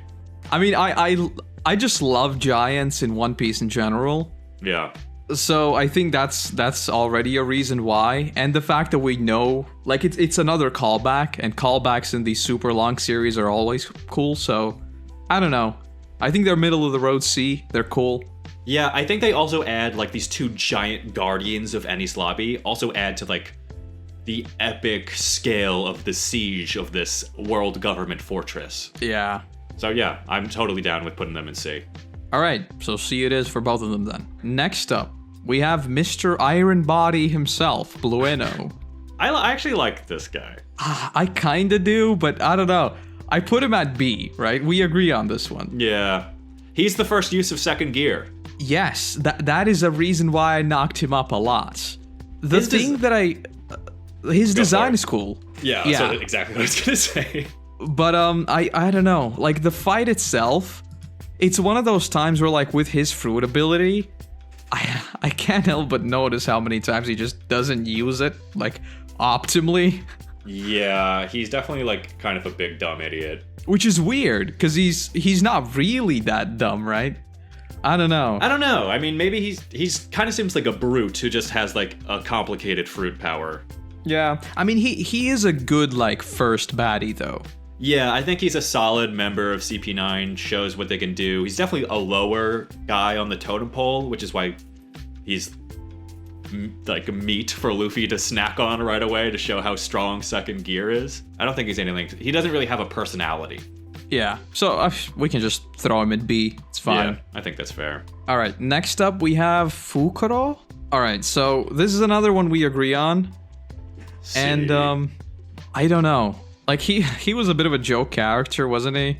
Yeah, he does like he has like a sound that he makes that I can't remember, but he's, again, like you jotted down with your notes, he's just kind of annoying. Yeah. His fight with Frankie is fun. I will say that. Yeah. I will say the fact that he's sort of less so. I didn't really find him annoying per se. I found him more so I think this is something that One Piece falls into a lot. They have a very fun character, but they just overdo it a little bit. And that's when it becomes sort of annoying. Yeah, I see exactly what you mean. I feel like I could have enjoyed Fukuro a little bit more, but his shtick is like a little overplayed. Yeah, I don't know. This is probably another one that I'd have to rewatch to give like extended thoughts, but that's sort of my gut feeling right now that he's just a C. Next up, we have Kumadori. So this is one we disagreed on. I feel the exact same way about Kumadori as I do about Fukuro. Oh, I love this dude. I think he is, honestly, I think he's more annoying. Like, he's just, something about him is just, didn't click with me. Yeah, I think we could have like a long discussion here, because like, I can totally see that, but I couldn't disagree more. Okay. What do you like about him? I don't know, I just loved his whole vibe. I don't know, like the whole him doing his shtick where he's like super peaceful or whatever. I really, really like that. And then the fight with Chopper, again, that's more so a conduit for Chopper himself, but yeah, I don't know. I loved him. No, when he gets smashed by Chopper, that was dope. Like, I think that's the best use of his character. I get what you're saying, though. I think, like, his, like, oh, I'm gonna kill myself kind of thing was funny. I just think it happened a lot. And also his, like, hair power was kind of gross. So that's why I have him in C. But I can see why you'd like him more, rate him a little higher. I do think a lot of that is because of the fight with Chopper, though. So I can also see why you have him in C. I can't help but think that I am sort of pushing that into the calculation, too. We can put him C. C? Alright, we'll put him with Fukaru. Next up, we have Khalifa. Yes. We have her both at B. I don't know, this was just another great one because it was a Nami fight, which we don't really get that often. No, yeah, I really like her. I don't think she's as good as Miss Doublefinger, so that's why she's B for me. I think her fight isn't quite as good, and they rely so much on, like, fan service in that fight that it wasn't as engaging for me. Yeah, and this was also the point, because, like, this was when the whole, what were they called? Well, the techniques were introduced, right? And in a lot of these fights, I always kept thinking, like, why aren't you just using Shave to just dodge it? Thank you. Yeah, are you talking about, like, the lightning bolt at the end of that fight? Yes. Dude, I feel the exact same way. I said that in the video I made about it, and people roasted me in the comments. I'm like, okay, but she's super fast, isn't she? Exactly, like, and this is where I'm of two minds, right? Because obviously the whole point of CP9 is that they are extremely ignorant, I guess. And that's why they're defeated. Yeah, but they're, like, come arrogant. on. Yeah, they're supposed to be these highly trained assassins. You should dodge. Yeah, and the fact that she's like, oh, she's like staring at the staff for like a little bit, and she's like, oh no, and just like takes it. But I don't know, that could just be like a pacing thing in the anime itself, I guess. It could have been different in the manga, but in the anime, it does feel a little weird. Yeah, but I mean, I still think she's a great character. Oh, absolutely, she's considered. Fantastic. Even before the Nami fight, like her as Iceberg's secretary, with like the sexual harassment joke that never made any sense, was always so funny. And I think this is also one of those times where Sanji's weird thing actually made sense. The whole him not being able to fight her. Yeah, that's a cool dimension. And then she turns into like a soap boy. I still don't know what he actually was there, but yes. Yeah, she just like smoothed him out. Like, it was so weird. But the visual of that too, like, was shocking at first. Moving on then, we have Jabra. This is another one we disagreed on very slightly. Yes, so I have him as A, but I'm curious why you think he's B.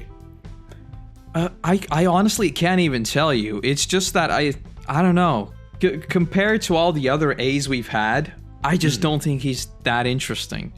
His fight with Sanji was like really cool, and I think that is the first time he uses his Diablo Jump or whatever it's called. Yeah, I'm glad you tried to pronounce it and not me. So that was cool, but I don't know. I feel like I am also mixing the whole Kaku fight in this one because they sort of overlap quite a bit. They do, and that's kind of why I think he's an A. Because I think he's hilarious. He is roasting Kaku throughout the entire fight. Like, absolutely hammering him about his giraffe power. Yeah, I think it's so I can funny. See that. And also, like, the lies he tells Sanji. Like, he's trying to, like, trick him with the little, like, cartoon lies. Where he's, like, trying to tell Sanji that he's Robin's, like, older brother or something. And I think he's got, like, a couple of character quirks that I really appreciate. So that's why I have him at A. You know what? Just because you reminded me of that story, I agree. Move him to A. Yes. Yeah, I remember that good. Story. I loved it so much. He's so stupid. I love it so much.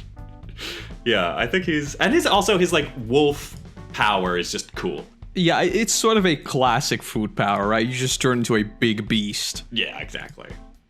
Basic, but effective. Yes. All right. Also, I think he beats the shit out of Usopp, which is...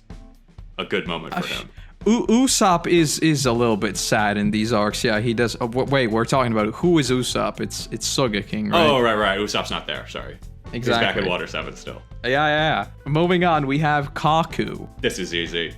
This is easy, but not that easy, to be honest, for me. Really? Yeah, both of us put him at S tier. Yes. But the thing for me is, I loved his snap from Water 7 to being a total bad guy. Because, like, at the start of Water 7, he looks like the friendliest dude ever. Yeah, if you remember, we just did the opening video on your channel. Sorry, this is really fresh in my mind. The opening for one of them is like Kaku jumping over Water 7 and you see his back as he's falling. It's like just a really light and happy visual, and that's how he was represented at first. That shot of Water 7 is still one of my favorite shots. Iconic, absolutely iconic. So I see exactly where you're coming from, where he like flips. But he doesn't really flip. Like you kind of still see, he doesn't feel like a villain. Like he's not like a bad guy. He's just doing his job. Yeah, and I kind of like that he is just cold about the whole thing and he understands that. Yeah. That is a dimension of him I really like. But I really did like the fight. Really? At all. Yeah. It's definitely not the strongest. I can see where you're coming from. I think it's like, it's more played for jokes, which I thought were really funny. But then when it actually gets into the fight, it is a little like, okay. Yeah, I kind of have to take Jabra's role on this one and just roast him because the whole giraffe thing was ridiculous. It's so funny. It's so perfect. Especially because like his stupid nose in the giraffe form, he's just so square. Yeah, he is still S tier though. I do agree with that. Yeah, maybe he's like low S tier, but I think he's still like S tier for sure. All right, moving on to Spondum then, the I guess main bad of CP9. Well, not really, but whatever. The main villain of Water 7. Really. Yes. Saga, the whole saga. All right, so this is one we disagree with. I'm surprised because Spandam actually might be my favorite villain in the entire series. Oh, the entire series? Yeah, I think so. I think if he's not my favorite, he's definitely up there. Well, I definitely think that he's a very, very good bad guy. Right? He's easy to hate. Like he literally has zero redeeming qualities. Right, he's a huge piece of garbage. And yes, the whole Robin breaking thing was very satisfying. But I don't know. I have him at A tier, by the way. Right. So let me give you my pitch as to why I think he's S tier. All right, let's hear it. He is not only like the arch enemy. He's the arch enemy of 2 of the Straw Hats. He's like the Arlong of Robin and of Frankie, which is just so impressive. And they managed to like complete both of those arcs with just one character across 2 story arcs in a way that was so impressive to me. Like just from a sheer storytelling, story structure perspective, how Spandam is handled throughout this saga is like perfect. Absolutely like flawless execution. And as a character himself, I think he embodies everything that's wrong with the world government in a part of the story where we are pretty unfamiliar with the world government as an entity at this point. But seeing Spandam be this like selfish, he's just like a pretty much career driven. Everything he's doing is just to further his own career, and he doesn't care like if he actually gets the job done the right way, as long as his superiors think he got the job done the right way. Just, he's a complete scumbag. And I just think he's the perfect evil villain, and his design is so, he's got like this weird gothic like mask. It just fits, and he's in this like castle of light. The way he's positioned is like this hero in the white tower, but he's like a vile, disgusting man who's abusing Robin, and he's a fucking moron. He like calls in the Buster call on himself. Just everything about him I think is fantastic. Yeah, and I agree with basically all of that, but I don't know, he never just sold that to me. Interesting. And also in the Frankie flashback too, he's like such a scumbag. Yeah, I can definitely see that, because like, yeah, as I said, he literally has zero redeeming qualities, right? Yeah, there's absolutely. nothing complex about him. He is just a bad guy through and through. Yeah. I can see why you'd put him at S, but I don't know. I have him at A, because like, he is always there, and technically speaking, he is causing all of the other fights and everything else, but Here's something else to put in perspective. Right now, our A tier is Buggy, Miss Doublefinger, Mr. One, Frankie, and Jabra. I think Spandam is a better villain than those 5. Yeah, fair point. Fair point. All right, pop him an A. Pop him or an rather A. S. Rather S. Good point, but pop him an A anyway. Yeah, I got my tears mixed up. That's okay. All right, good. I'm glad I was able to harass you into doing that. I mean, I had him as a very, very high A, to be honest. Yeah, I love him, but I can see why. Like, I don't know, just something about him clicked for me. I've said it before in the other video we made too, but just the Water 7 Saga just really holds a special place for me, so I feel like maybe my bias is seeping through. Yeah, I can definitely see that. But all right, I guess wrapping up. Yeah, we have one more dude, very important dude. But yeah, let's move on to Lucci then. I mean, this is super easy. Robert Lucci, easy S. Exactly. He's great. He's like the Luffy villain, I feel like. Exactly. Like, his bird is awesome. Himself is awesome. I loved everything about him. The little look at his backstory, too, that we get is pretty fascinating. Oh, his backstory was brutal. Yeah. I'm not sure, like, that almost feels like it could have been anime filler, but also I don't really care. I thought it was cool. It's one of those times where I sort of like the fact that we never delved into it. We got just enough to understand that this dude is messed up. Yeah, he's a monster. Yeah, and I feel like delving into that anymore might have been like, hey, look at this. He's got a little more complexity, but I like that they just embrace the fact that this dude is a cold and really, really brutal guy. Yeah, we did not need his sad shonen backstory. Like, we're exactly. Good. That could have ruined him. He's better as like this enigma, almost force of nature. Yeah, and I mean, the Luffy fight is incredible. Oh, hands down. I mean, when he goes like the jet Gatling, just completely smashes him. Yeah. God, I love it so much. This is an easy one, yeah. Moving on to a dude at least the two of us have talked about a lot. It is Mr. Shu. Shu. Would you like to explain who Shu is to people who might have forgotten? All right, so for those of you who've forgotten him, which I would assume is a lot of people, this is the dude that rusts and destroys Zoro's sword instantly. Yes, right at the very end of Eni's lobby as they're about to like escape.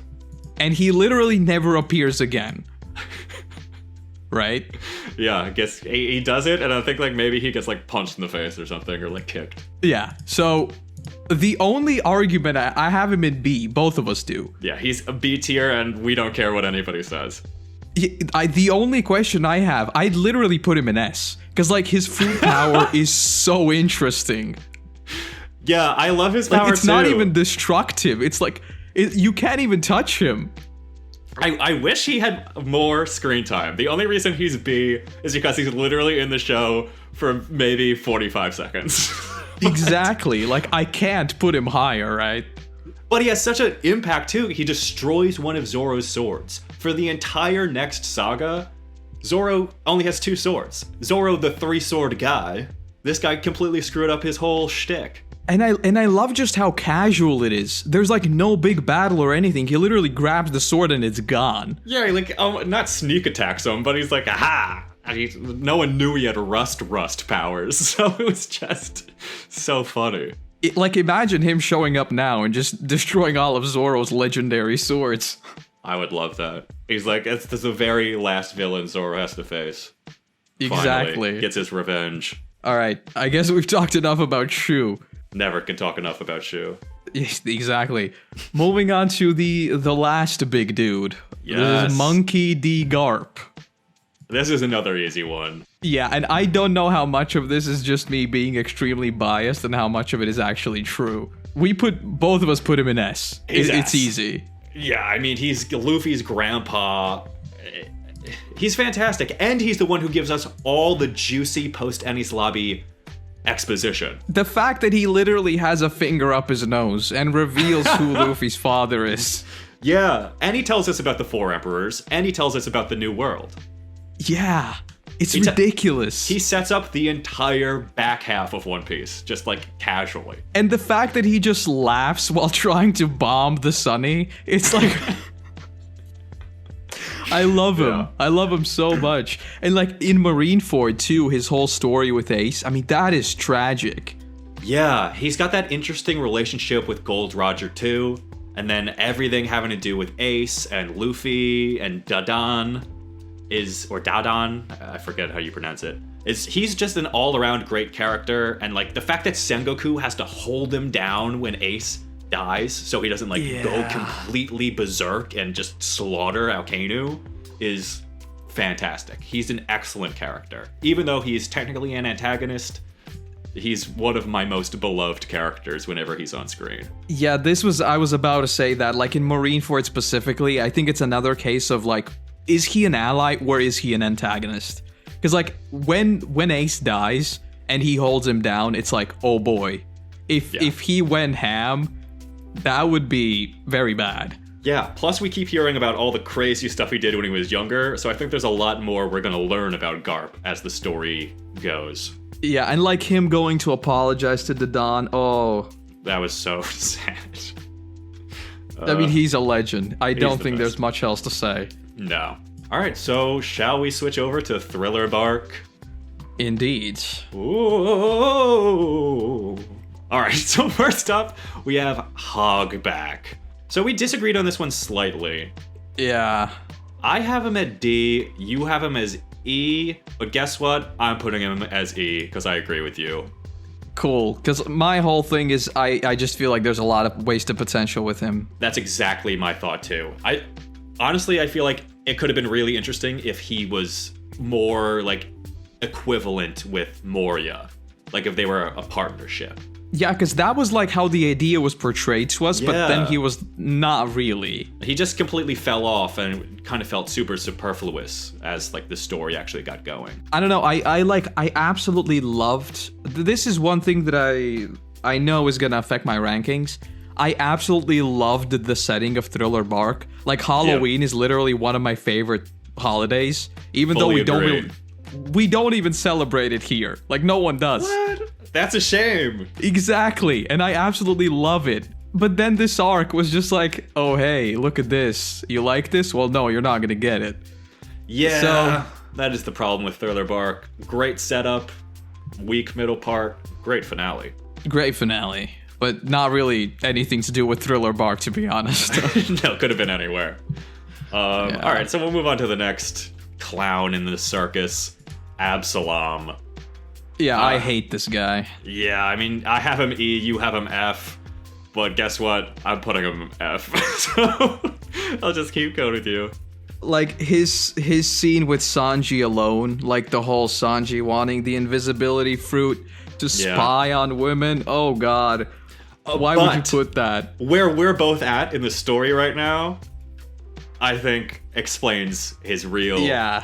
But that's, regardless, at the time, I was like, this is like, I hate this. It's, first of all, it's ruining Sanji. And second of all, this guy is just like a sexual predator. Like, that's his whole thing.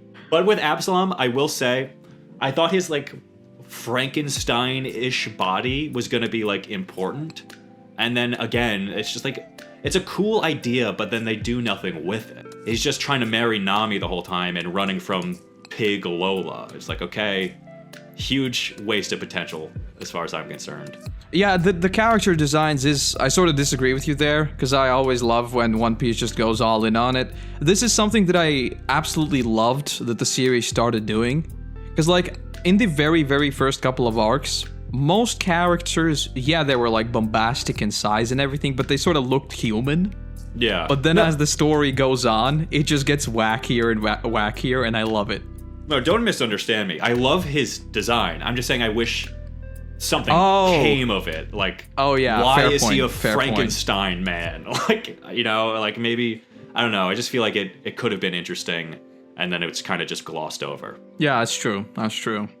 But we're moving on to one of your personal faves, Perona. Yes. Make her a straw hat, please. So I have her pretty high. I have her at A, but you have her at S.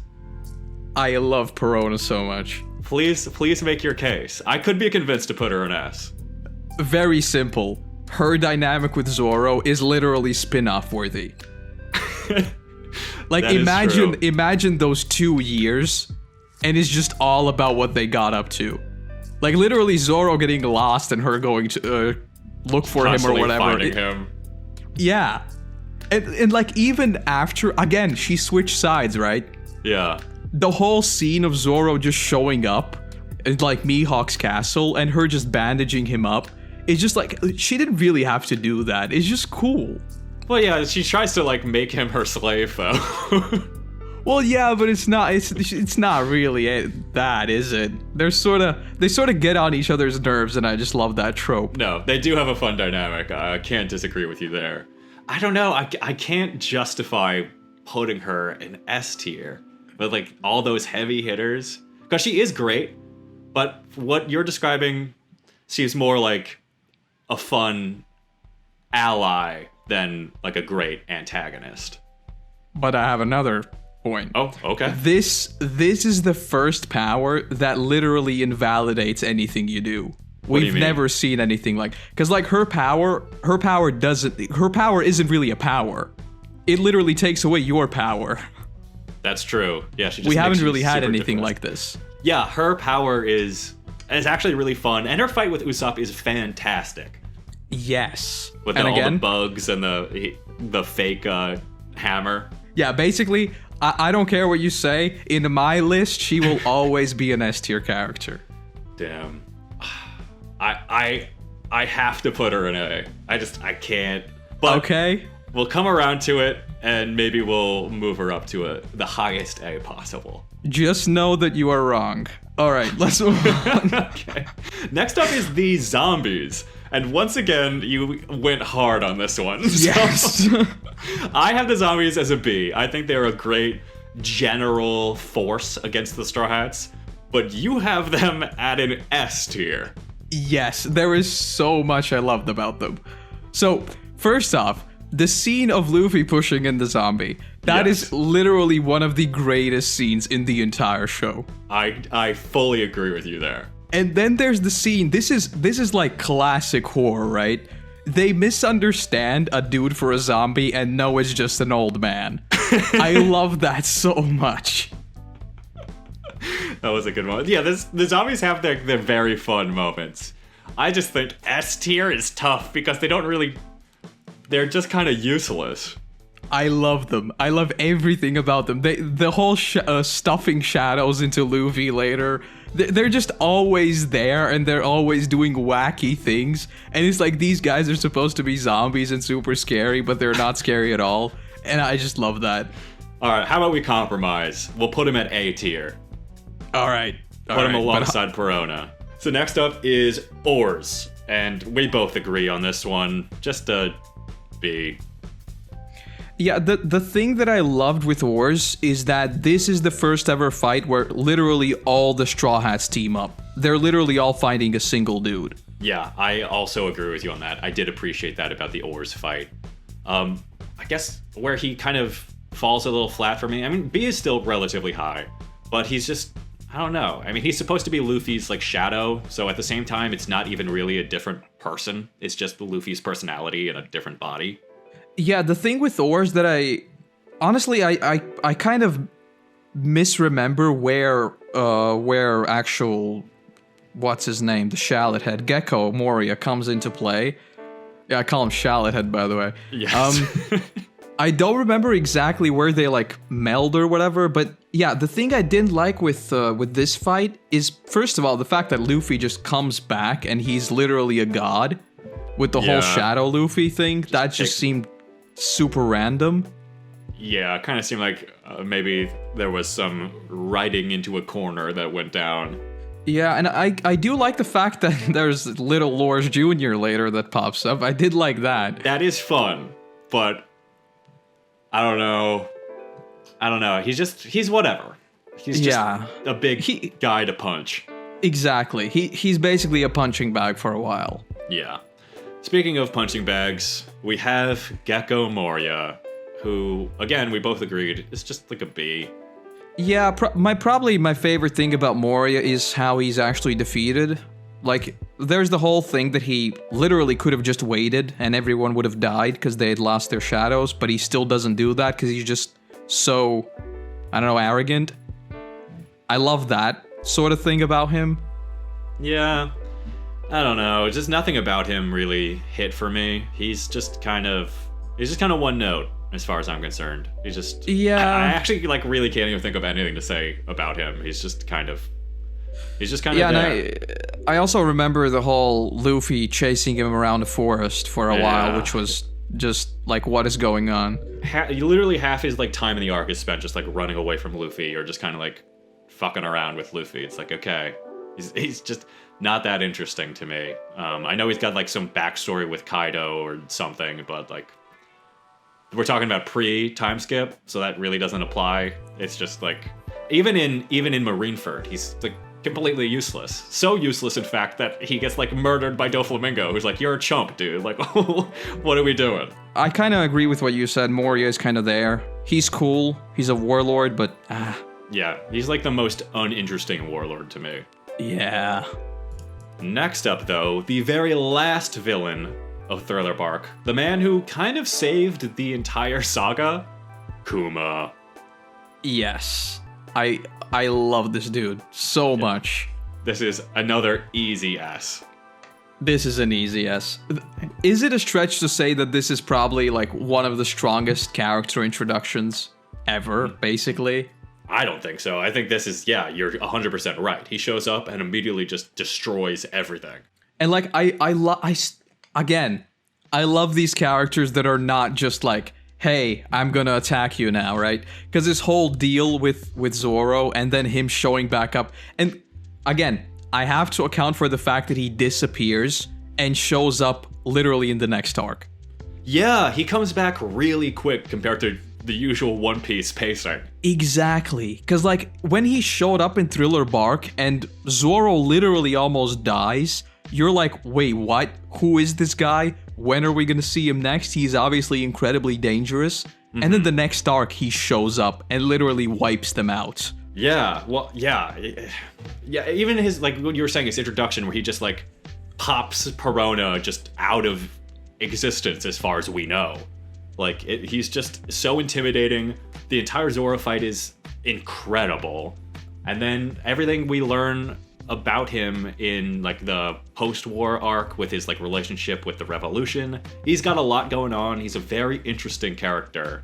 Yeah, and he's a character that we, even now, like well into the post-Timeskip era, we still don't really know what he's about totally. No. Why does he hold that Bible? Like, what's going on? Why do they have a Bible in exactly. One Piece? There are a lot of unexplained problems with him. Yeah, he's still a fascinating character. All right, so now moving on to the Summit War Saga, the Flying Fish Riders. This one we slightly disagreed about. If I'm being honest, what happens with the characters after they are done being villains is more so what raised them up for me. I have them as a C, you had them as a D. Yeah, this is one that I remember watching it for the first time, and I just thought that it was super random and sort of felt like a handy way to introduce something that will get them out later. Because they literally show up basically as an escape route for the Straw Hats later in the arc, right? Yeah, that is true. So it sort of felt like a handy plot device more than actual antagonists for me. Yeah, I just like that they have flying fish. That alone that's is just cool. That's to cool. Me. And then when they become the Rosy Life Riders, it was yes, so I funny. love that. So I'm gonna keep them in C. I think they're good enough to be in C. Yeah, fair enough. Now this one is another one where we disagree, but again only slightly. Duval, I think I might have the Duval thing that you have for Perona. I think Duval is so good. I think he's a solid S tier villain. I love Duval, right? The whole Sanji's Wanted poster actually being a reality, that is literally the best joke ever. I will never forget seeing that poster literally come to life. But like his character, he's not S tier worthy for me. Yeah, I can see that. A lot of my S tier with him is like how he's used after he's a villain. But I still completely love him. And the fact that his entire like villainous rampage is ended by becoming handsome is just so stupid. He's by far like he's the funniest character in the entire series, I think. I really think he's hilarious. He is hilarious, and the fact that he actually protects the ship later, that's pretty cool, but like he's not really an antagonist there. Yeah, alright. Yeah, I think A makes more sense. If we put Perona in A, it's only fair to put Duval in A. Exactly, because Perona is like 5 times better. Yeah, Duval's so handsome, so he's gotta be up there. Disco, the slave trade carnival barker guy. I think we both agreed with this. He's a C. Yeah, I mean, he's an antagonist. That's basically all there is to say. Yeah, he's kind of got a fun design, so I think C is fair. Okay, so now we're getting into the Celestial Dragons. The first one is Roseword, which is like the daddy Celestial Dragon, I guess. We both agreed on that one. We both put him at B. Do you still agree with that? Yeah, I think with the Celestial Dragons, like, I will put all of them like B or at least C, because all of them are just incredibly easy to hate, right? And for an antagonist, that is very, very good. Agreed. So actually, let's just move on to the next one. I think Shalria. I actually had her slightly higher at A. I just think she gets a little more to do. Like at the end, she like holds everyone up at gunpoint, and then that's when Rayleigh shows up and knocks her out with his hockey. So she's like part of a really cool moment in a way that I don't think Roseword ever was. That's a fair point. Yeah. Because I just lumped all of them in with characters, obviously with the notable exception, which we'll talk about in a second. Yes. I just lumped all of them in like characters that are clearly evil beyond measure, and that's basically where I draw the line. Yeah, they are not good guys. Speaking of a not good guy, there is Charlos, I want to say is how you pronounce his name. The dude who gets rocketed by Luffy's fist. Yes, I mean, this is easy. This is too easy. He is the worst. He's so hateable. Just at a slave trade, trying to buy Kami, being an absolute prick, like picking his nose, he shoots Hachi, and then he gets that classic punch. The only thing that I've always... I mean, yeah, the punch is incredible. Like, the whole going scratchy black and white, you know things are getting real when you see that. Yeah, I really love that sequence. The only thing I've always felt with, like, his character specifically, and maybe that's never been the intention, I don't know. This might be me armchair rewriting things, but I've always wished that we got a Celestial Dragon that is sort of... their beliefs are somewhat understandable. Because right now, you just write all of them off as being evil, and that's it. There's like literally nothing to talk about. They are just evil. Yeah, they're essentially cartoon, like, we are superior, we don't even breathe the air of normal people, ew, gross. Exactly. And that is sort of like, I get that that's the point, and again, this might be me armchair rewriting things, so maybe that's never been the intention and never will be, but I'd love to see something like that. I think you get a little bit of that in the future, but yeah, definitely let's not go on that tangent, but I know what you mean. Definitely in the pre-Timeskip, they are pure evil. That's what they're intended to be. They are unlike anyone else in the series, like how just completely superior they feel. Actually, I guess kind of like Eneru, but even Eneru wasn't wearing a helmet and like using people as furniture, so... yeah. Alright, so those are the Celestial Dragons, and now we get to some craziness at the end of Saobody. So Sentomaru is next on the list. What do you think about this little boy? This is one I'm sort of conflicted on, because like he himself doesn't really do anything big. He's more so the mastermind with the whole pacifista thing. Yeah. And as much as I do like his brief scuffle with I think he fought Luffy and he fought a bunch of the others as well. Mm-hmm. That was like really cool because we had come off this incredible fight already and it was like, oh my god, we won, but then this guy shows up. But I don't know. We don't really know much about him. He's powerful and that's basically it, so I think he's a good bad guy, but I don't know. Yeah, I think we both put him at B. I think that's where he belongs. Probably like a low B. Yeah, I agree with that. Alright, we'll move him up there. And then speaking of the pacifistas, what do you think? I love them. All right, so I have to tell a bit of a story here. So, oh, okay. Maybe I was a little bit slow. I don't know. But when I was watching Sabody, and we saw like all the pacifista fights, I didn't realize they were going on at the same time. And when they actually defeated one of them and another one showed up, I was like, wait, hold up. How many of them are there? And that I love that moment so much. I agree with you. I mean, it's impossible to know what's going on at that point because you're just like, well, that's Kuma, right? It's got to be Kuma. But then it's like, no, it's not. It's Robot Kuma, and there's multiple of them. Exactly. And like, I just love that, especially how the Straw Hats, like, again, many of them unite in defeating the single pacifista. And then like right after, another one shows up, and you're just like, what do you mean? Like, what do you mean there's another one? How does this work? No, the pacifistas are like the I keep saying conduit because I can't think of another word, but they're like the reason for the huge fallout at the end of Sabody, which is already fantastic. Like, they essentially set in motion the entire Summit War Saga arc. So I fully agree with you. They're great. The thing that you have them in S, I have them in A. The only reason I have them in A is because I feel like they are a little overused in Marineford, where there's like, I don't even know, like 500 of them. I think there's like, it becomes a little too much for me.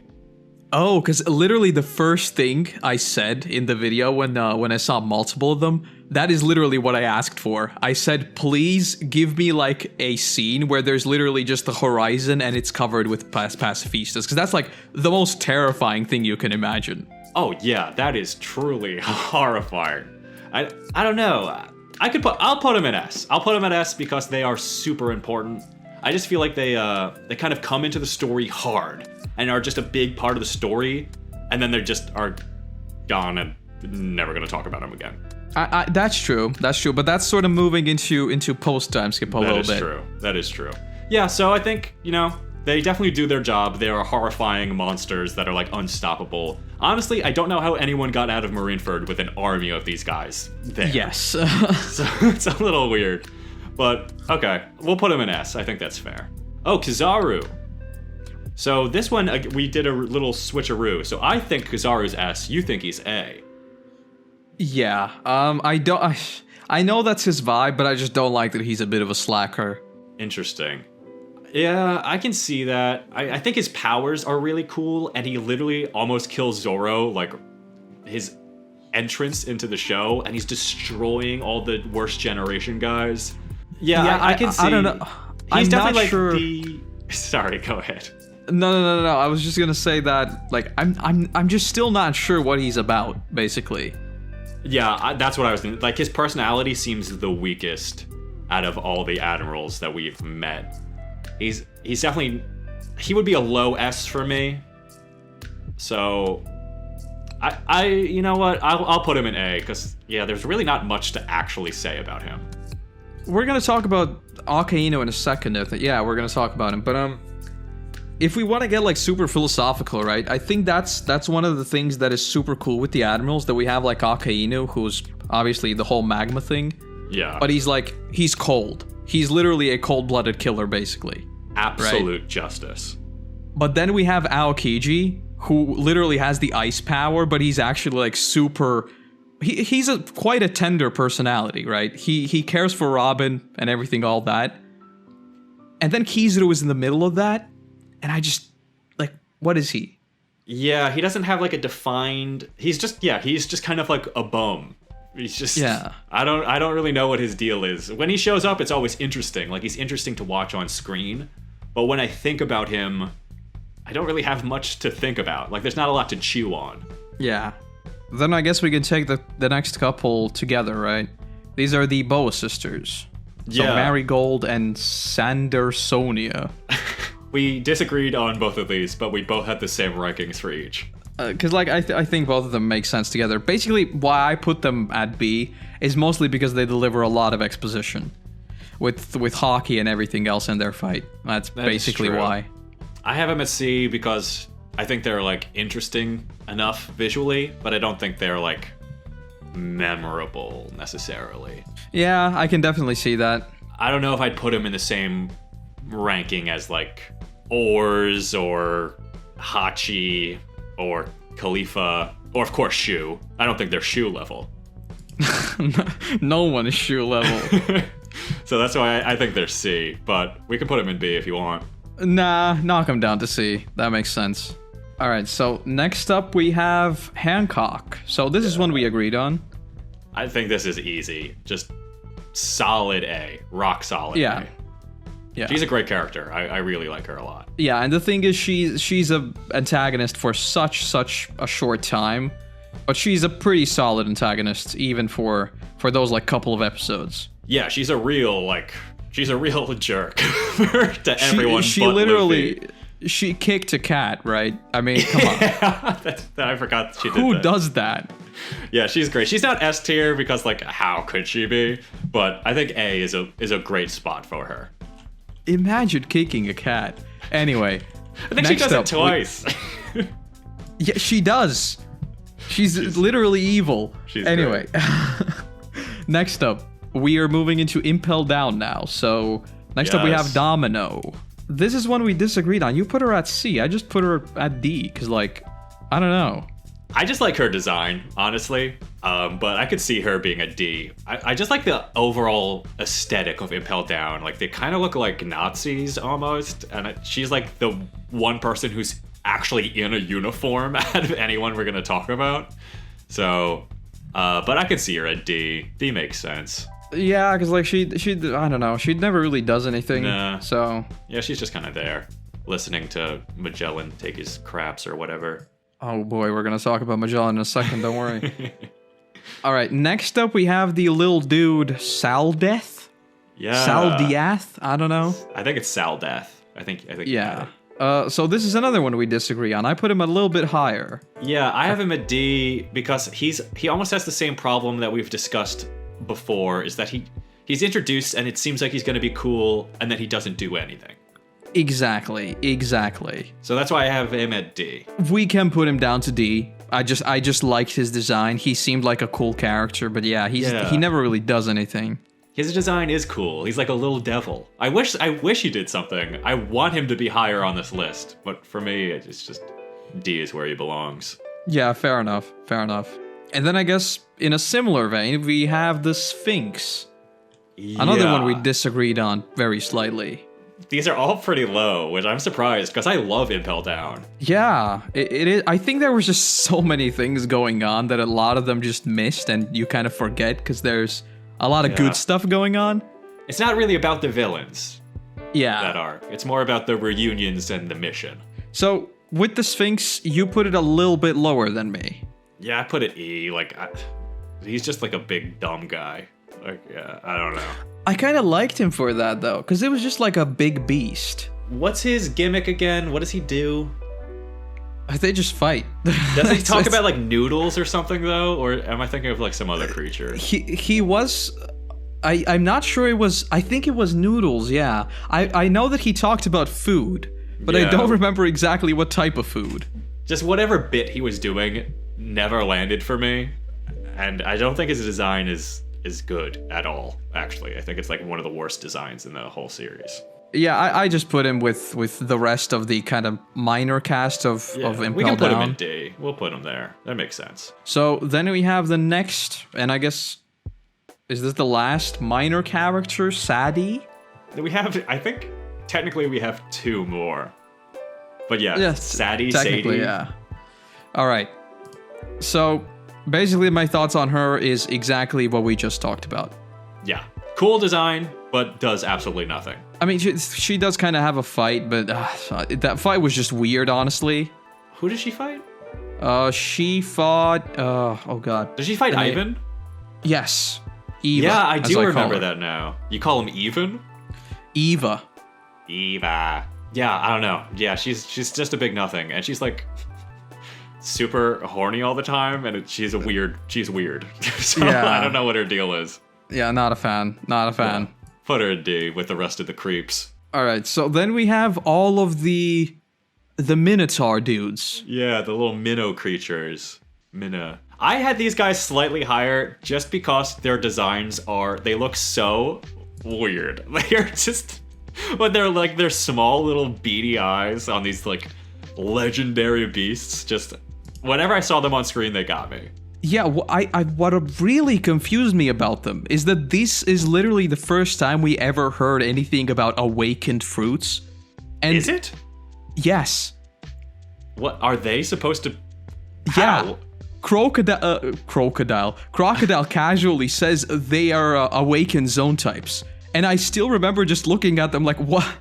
How are they special in any way? That's extraordinarily interesting, because I have no idea what that could mean. Exactly. And Strange. my note on them literally was, I don't know what to think of them. There is a good fight with Luffy, Bon Clay, and Mr. 3, where I think it's the Minotaur one like smashes them through the floor into the lava level. That's really was really, really cool. Yeah. So that's why I have them at C, because they do a little bit more than everyone else, I feel like. Yeah, I can see that. And because of their designs, we can put them at C. Alright, we'll throw them up there. I think that makes sense. Alright, next up is another one we disagreed on. Shiryu? Shiryu, yeah. So I had him at B. Interesting. Why? Basically, what I love about him is that he is literally a loose cannon. Is he? I feel like he's so predictable. Really? Because I thought just a like bad guy. Well, exactly, but like he's a bad guy to the extent that he's literally like now on Blackbeard's crew, right? And the dude, at least from my read, it is very likely that he'll just start attacking his own crew at some random point in time. Yeah, I get what you're saying. He doesn't seem like a man who's loyal to anything. Exactly. And I kind of like that sort of vibe where they're like basically saying unleash the beast as they go to get him. That's true. I just feel like he doesn't actually do anything. That is true. Because like when Blackbeard shows up, they basically say like, hello, you wanna be buddies now. And that's he's like, it. yeah, sure, whatever. I don't give a crap about anything. Like, okay, cool. He's just part of the team now. Yeah, and to be fair, he also brings them antidote, which is a little weird, I guess. Yeah. From his perspective, but I don't know. I really I like the idea of him, basically. Yeah, I like the idea of him too. I just have yet to see anything compelling to make me like put him in B. I feel like C right now. I feel like he has potential. Honestly, I feel like he has potential to be S. I think he's gonna be the main antagonist for Zoro. So yeah. I mean, sword guy. That's a good point. Exactly. He's gotta be. But yeah, just from what we saw him in Impel Down and then briefly in Marineford, he just doesn't do anything. Yeah, that's fair. That's fair. But, we can put him at C, but a high C then. All right, we'll put him in. All right. Next up, we have Hannibal. Yeah, we agreed on this one. We agreed on this one, yes. I guess we can talk about the next one right away, okay? Because I have a lot to say here. So. Okay. Next up, we have Magellan, and you put him above Hannibal. I did do that. I like, even on a good day, I'd put them at the same level. But we should honestly, say we put Hannibal at B. Yes. So I would put Magellan at A. I would honestly, like, on a good day, I'm gonna put them at the same level, but I might put Magellan at C, honestly. I think Hannibal was more compelling. Annoying. He is, but he is actually compelling. I don't know. The Magellan is an interesting figure to me. The Warden, he's got like a cool fight with Luffy. His powers are really fascinating. He seems like incredibly powerful. Hannibal, like, I guess has maybe more personality, but his personality is terrible. So like, I can't. Honestly, the only reason he's in B and not like D is because of those like last moments like standing up to Luffy. That's basically why I put him so high. Because like the whole him actually going out fighting against Luffy, that was really good. And he's inspired by Magellan to do that. So that's kind of why like Magellan just seems to command more respect. I don't know. I mean, I get what you're saying. Like they're both kind of on the same level. They actually really don't work without each other. Yeah, and with Magellan, like you said, like his power appears to be incredibly overpowered. And I think that is also a reason why there is also the whole potty humor with him constantly having to go to the bathroom. Yeah, that essentially so removes annoying. him from the plot. Yeah, I really don't like that part of his character at all. Like, it would have been funny for like one gag or two, but it like happens so often. Yeah. And it's gross. Yeah, I don't know. So what do you think? You think we put Magellan in B alongside his vice warden? I would say so, yeah. I'm not going to fight you on that. Yeah. So, now we are moving into the big one, Marineford. Oh boy. And first up, we have Kobe. This is what we agreed on. Yeah, I think this is a surprising one in retrospect, if you're thinking back to the very beginning of the show. But I think he's definitely an A. Yeah, I honestly, I think the reason why I put him at A is his very, very slow and gradual buildup that we see, and then him getting literally pummeled by Luffy. I just like that moment for him. Yeah, because it's not like he just doesn't get sucker punched. Like, he stands his ground. He's like, I'm a Marine. Like, I'm on this side. I have to fight. Like, even if it's against someone I greatly admire. It was a great moment for him. Exactly. And again, the whole switching sides thing, I love that. And like, I just love the fact that it's basically his Sabaody moments, right? Him getting absolutely destroyed by Luffy. Plus, he's the reason the war ends. Yes. Well, so technically. Yeah, he's the, once again I'll use this word, conduit for the end of the war. He stands up to Akainu, and then he's about to get straight up murdered, but good old Shanks. Yeah, Shanks shows up, says, "Stop fighting, kids," and everyone stops fighting. Sorry, Shanks. Basically. Yeah, I think Kobe, this might, like, when you compare to all the rankings and, like, based on screen time, I think this is super high, but I think Kobe has a lot of promise to him, which is why I'd put him so high. I think he fully deserves it. I mean, he's like, we met him before Zoro. He's been there since the very beginning. And technically he's an antagonist come post Annie's lobby. Like, he shows up and like starts showing off his moves a little bit with he's on Garp's squad. So he's been around for a while, long build up, and I think the payoff was fantastic. Yes, I very much agree. Now we're moving into the big dudes. We have Akainu. Is that how you pronounce it? Akainu? That's how I say it. I don't know. I feel like you're probably right. I have no idea how to ever pronounce his name. Akainu. I don't know. Okay. I mean, this is S. Yeah. This is easy. Yeah. This is the dude right here. This is big bad boy. Maybe of the whole show. I don't know.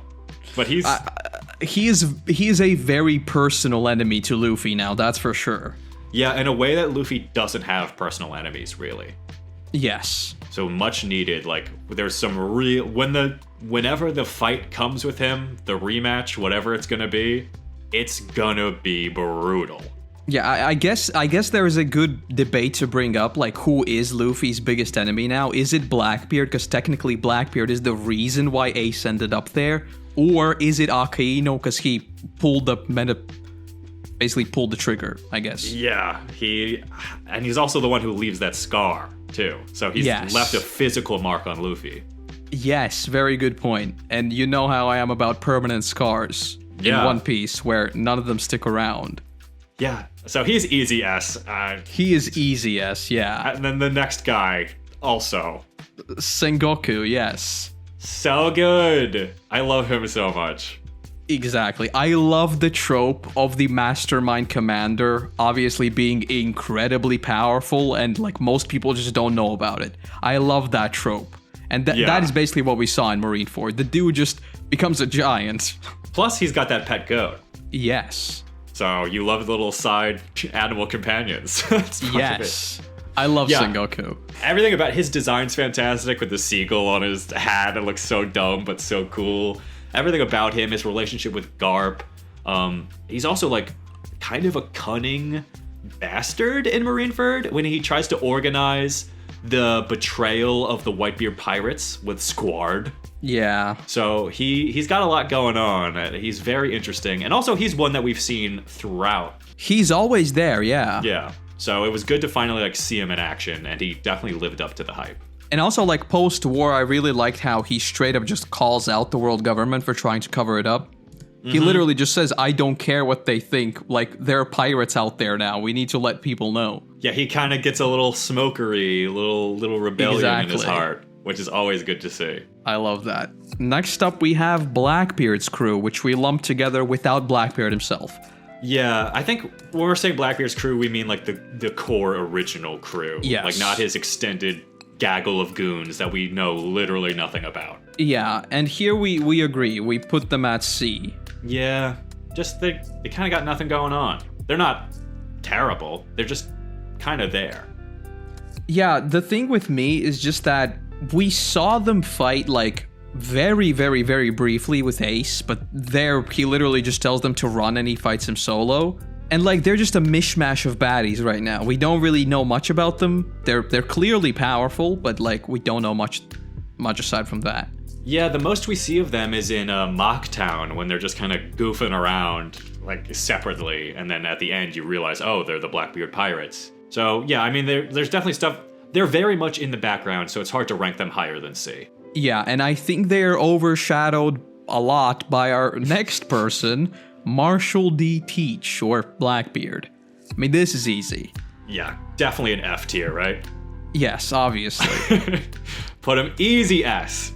Yes, I mean, I'd go as far as to say that there's no contest that he's the highest S, in my opinion. Yeah, I probably agree with you on that. Like, I know we're saying Akainu or Akainu or Blackbeard, but I think it's gotta be Blackbeard. He's been set up since Drum Island. Yes, like the first name drop of him, I still remember, like, I said this in one of the videos too, like, if they bring in Blackbeard and he's disappointing, I'm gonna be mad forever. Yeah, I mean, he's exactly what he is. I don't even think we need to really explain why he's S tier.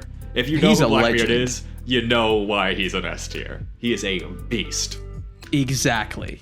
And he's an excellent foil for Luffy. Yes, he is basically the mirror image of Luffy in many ways, which just makes him that much better.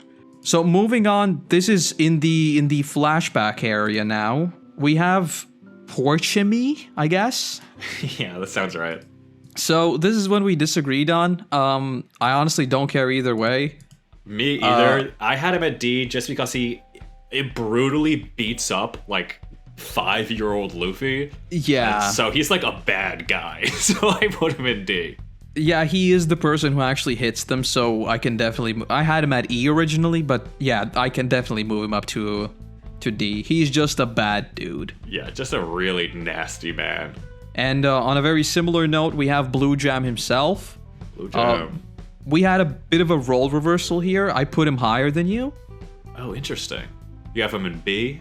Yes. Yeah, I have him in C, but why do you think he's a B?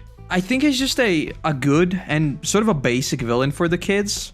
Because like there's the whole him tricking them into doing his bidding because they're just gullible kids. And I kind of like that as a way to showcase just how childish they are and how he actually takes advantage of them. And then the whole him basically trying to kill them, let's be honest. Oh yeah, for sure. He tries to burn them in a fire. Yes. So I mean, I don't know. I think he was a good basic baddie to contrast the trio originally. Yeah, you know what? I agree with you. Thinking in the context of who he's an antagonist for and the role he serves in the story that he's a part of, I think B. I think you're right. I think B. He's a good baddie for the children. Oh yeah, definitely. Like in the grand scheme of things, he's like not even a baddie. Like he's just a basic dude. You could flick him and he'd fly away. Yeah. All right. So moving on to more personal villains, we have Sabo's father. Yes. Now this one another one we disagreed on. But I think I'm going to come around to your side on this one. Yeah, so basically my thesis here was that he basically delivers a whole bunch of lore on royalty and nobles in one piece, and it is a very personal villain. Yeah, he's the reason the boys all get separated.